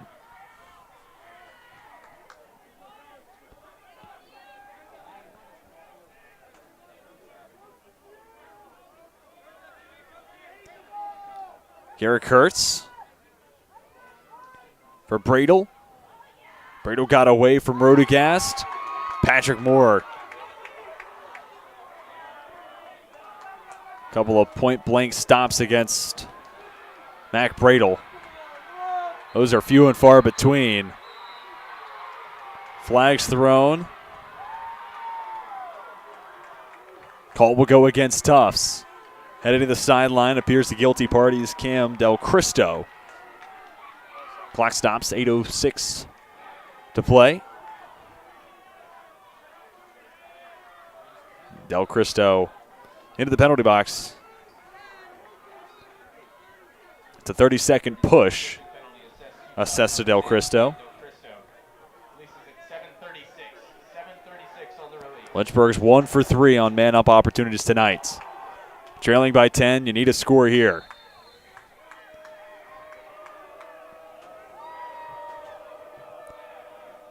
And if you're Tufts on the other side, the Hornets are going to work it around the formation, pack it in. Don't allow an opening in the face of Garzone. Force the shot be from distance. Rogers backpedals. Gets it back after the feed from Kenny. Kenny finds Nate Schaefer. First gameplay this year for Nate Schaefer, and his second score on the night makes it 20-11. Schaefer, a senior from Easton, Maryland. But nice to see him back on the turf tonight for Lynchburg. Schaefer already able to bury his second score on the night. Less than 7:40 to play. Krause versus Merrill once again. It's been the matchup for the majority of tonight's contest. Whistle's blown. Face-off win given to the Jumbos. Second all-time meeting between these two squads. The first Division III national title game back in May of 2015. 19-11 win for the Jumbos in the lone meeting. Tonight, it's a clash between the number 3 team in the country and the number 7 squad across the land. And tonight, Jumbos have really flexed their muscles. Showcased why that, I don't know anything in the top 3, but have an argument to potentially be the number 1 team.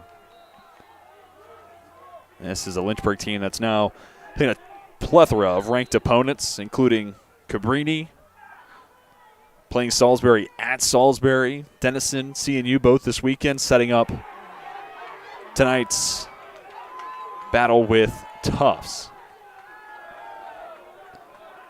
Hornets get a stop. Nestor brings it across midfield.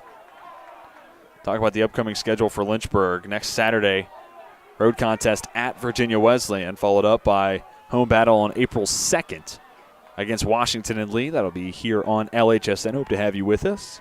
Next couple of games for Tufts. They'll head to Trinity of Connecticut on Wednesday the 26th. That'll be followed up the home battle against Washington coming on the 29th of this month at 1 p.m. Shot wide from Christmas. Clock stops with 6:18 to play.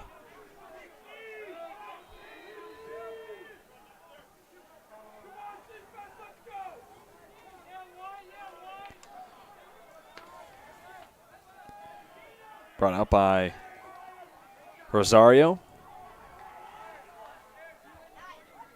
Tagliaferri assisted the first goal tonight for the Jumbos, and it was an immediate response after Rust opened the scoring overall. And it really felt like it set the tone in a lot of ways for what this game was going to be. Then Lynchburg retakes the lead 2-1, and about a handful of seconds later, the Jumbos had the equalizer. That was the theme early on. Lynchburg get a step.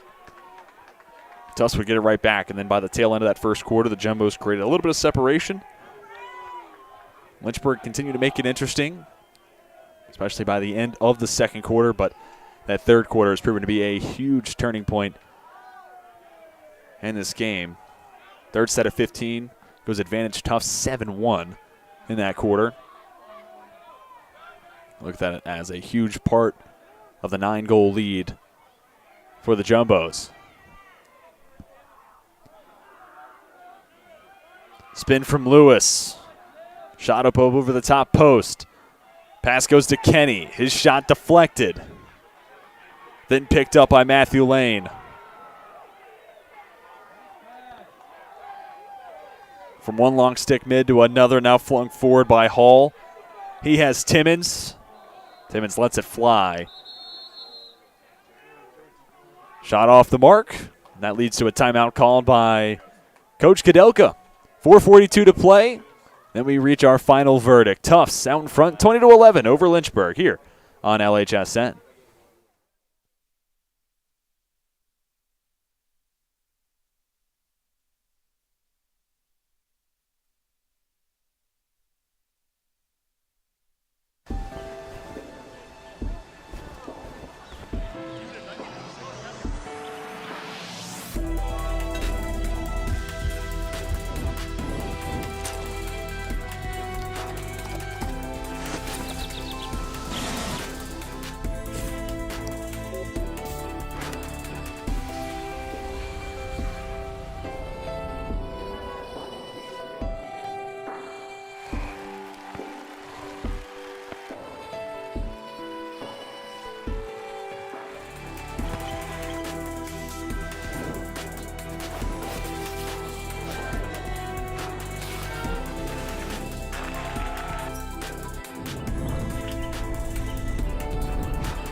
Welcome back to Lynchburg, Virginia. Patrick Moore heads back out to his post between the posts. 20-11 our score. Tufts out in front of Lynchburg.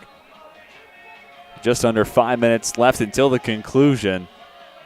What a fun battle to watch between these two top-tier squads in the men's lacrosse landscape. Tufts says we're in the big third quarter, out to the 9-goal advantage. Now out of the timeout.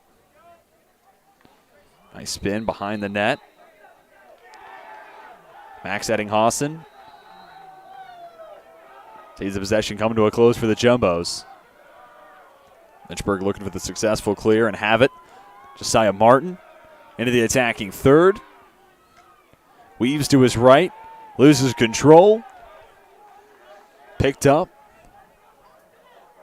Pass goes Eddinghausen.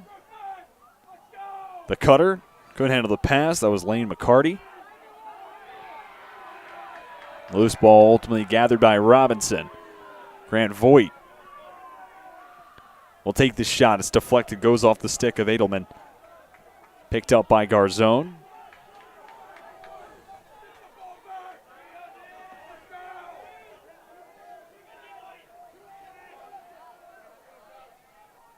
To the far side, Tommy Schwank.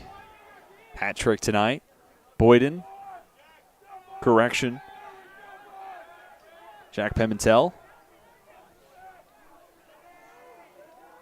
Pimentel hits the right post. Ricochets back out to Zingo. We saw Ryan Kenny hit that exact same right post earlier on in this contest.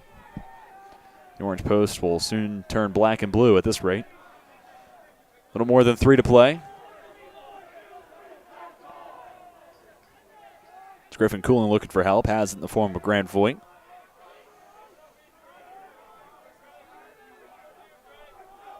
Robert Kirkland. Over to Voigt. Voigt shot denied by Garzone. So assuming the score will hold and Lynchburg will fall short tonight, this will mark the end of a long home win streak. It ultimately would serve as the first loss at home since February 29th of 2020. And there are a lot of obvious reasons for how different the world was at that point. Shot, back of the net. Del Cristo finishes this play to make it 21-11. Make that Ethan Gatto.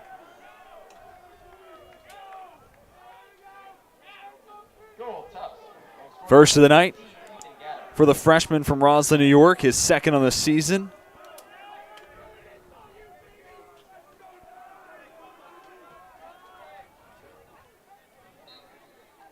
Face off in midfield between Tyler Cooney and Mason Cohn, a junior from San Diego, California. But to finish my point, it'd be the first home loss for Lynchburg since they fell short to the number 10 team in the country, York, of Pennsylvania, against the Spartans. After that, Lynchburg went 13-0 at home last year and had begun this season 3-0 at home. So after 16 consecutive home wins, the Hornets see that streak come to a close this evening and look to begin anew on April 12th. April 2nd, I beg your pardon, against Washington and Lee. Then it's 2 more home games against Shenandoah and Guilford on the 9th and 13th of April. Meanwhile, Tufts, with less than 90 seconds to play, number 3 team in the country, will stay unbeaten, 5-0, become 3-0 when playing on the road. Big hit from Kenny. Lynchburg regains possession.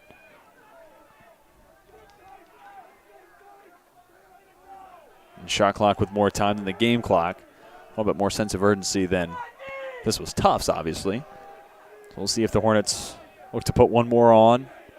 Frame against Garzone. Pass intended for Kenny. Broken up. Gathered by Lane.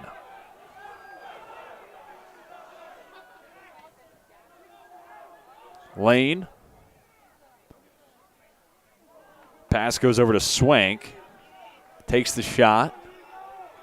Clock stops, 43 and a half seconds to go. To reiterate the upcoming schedule, Tufts hit the road and be at Trinity of Connecticut on the 26th of March. And then we'll take on Washington on the 29th.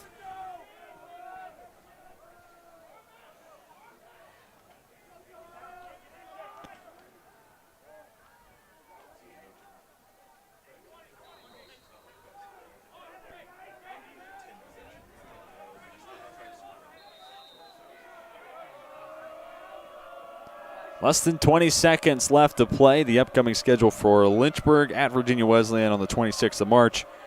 And like I said, at home on April 2nd against Washington and Lee. Whistles come out. Ends possession for Lynchburg. Now the clock stops, 7.3 to play.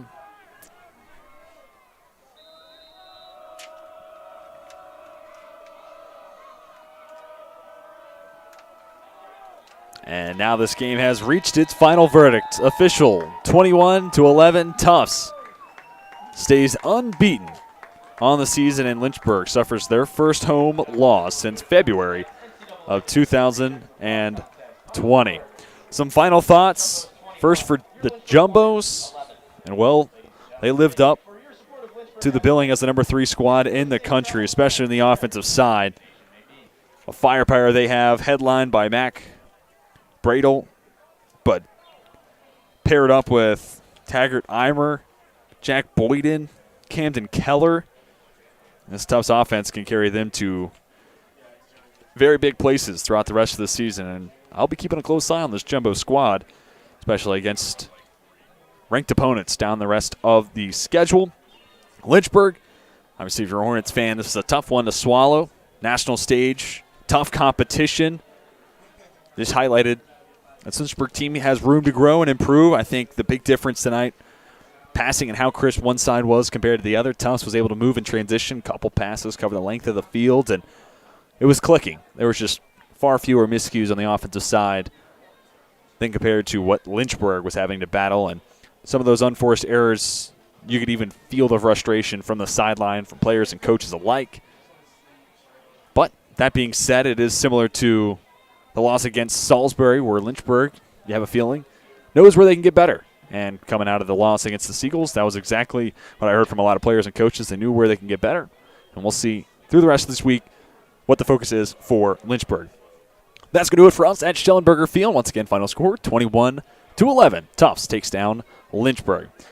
For my director, Sam Rice, and the rest of our fantastic LHSN broadcast crew, my name's TJ Wingert. And until next time, we are signing off.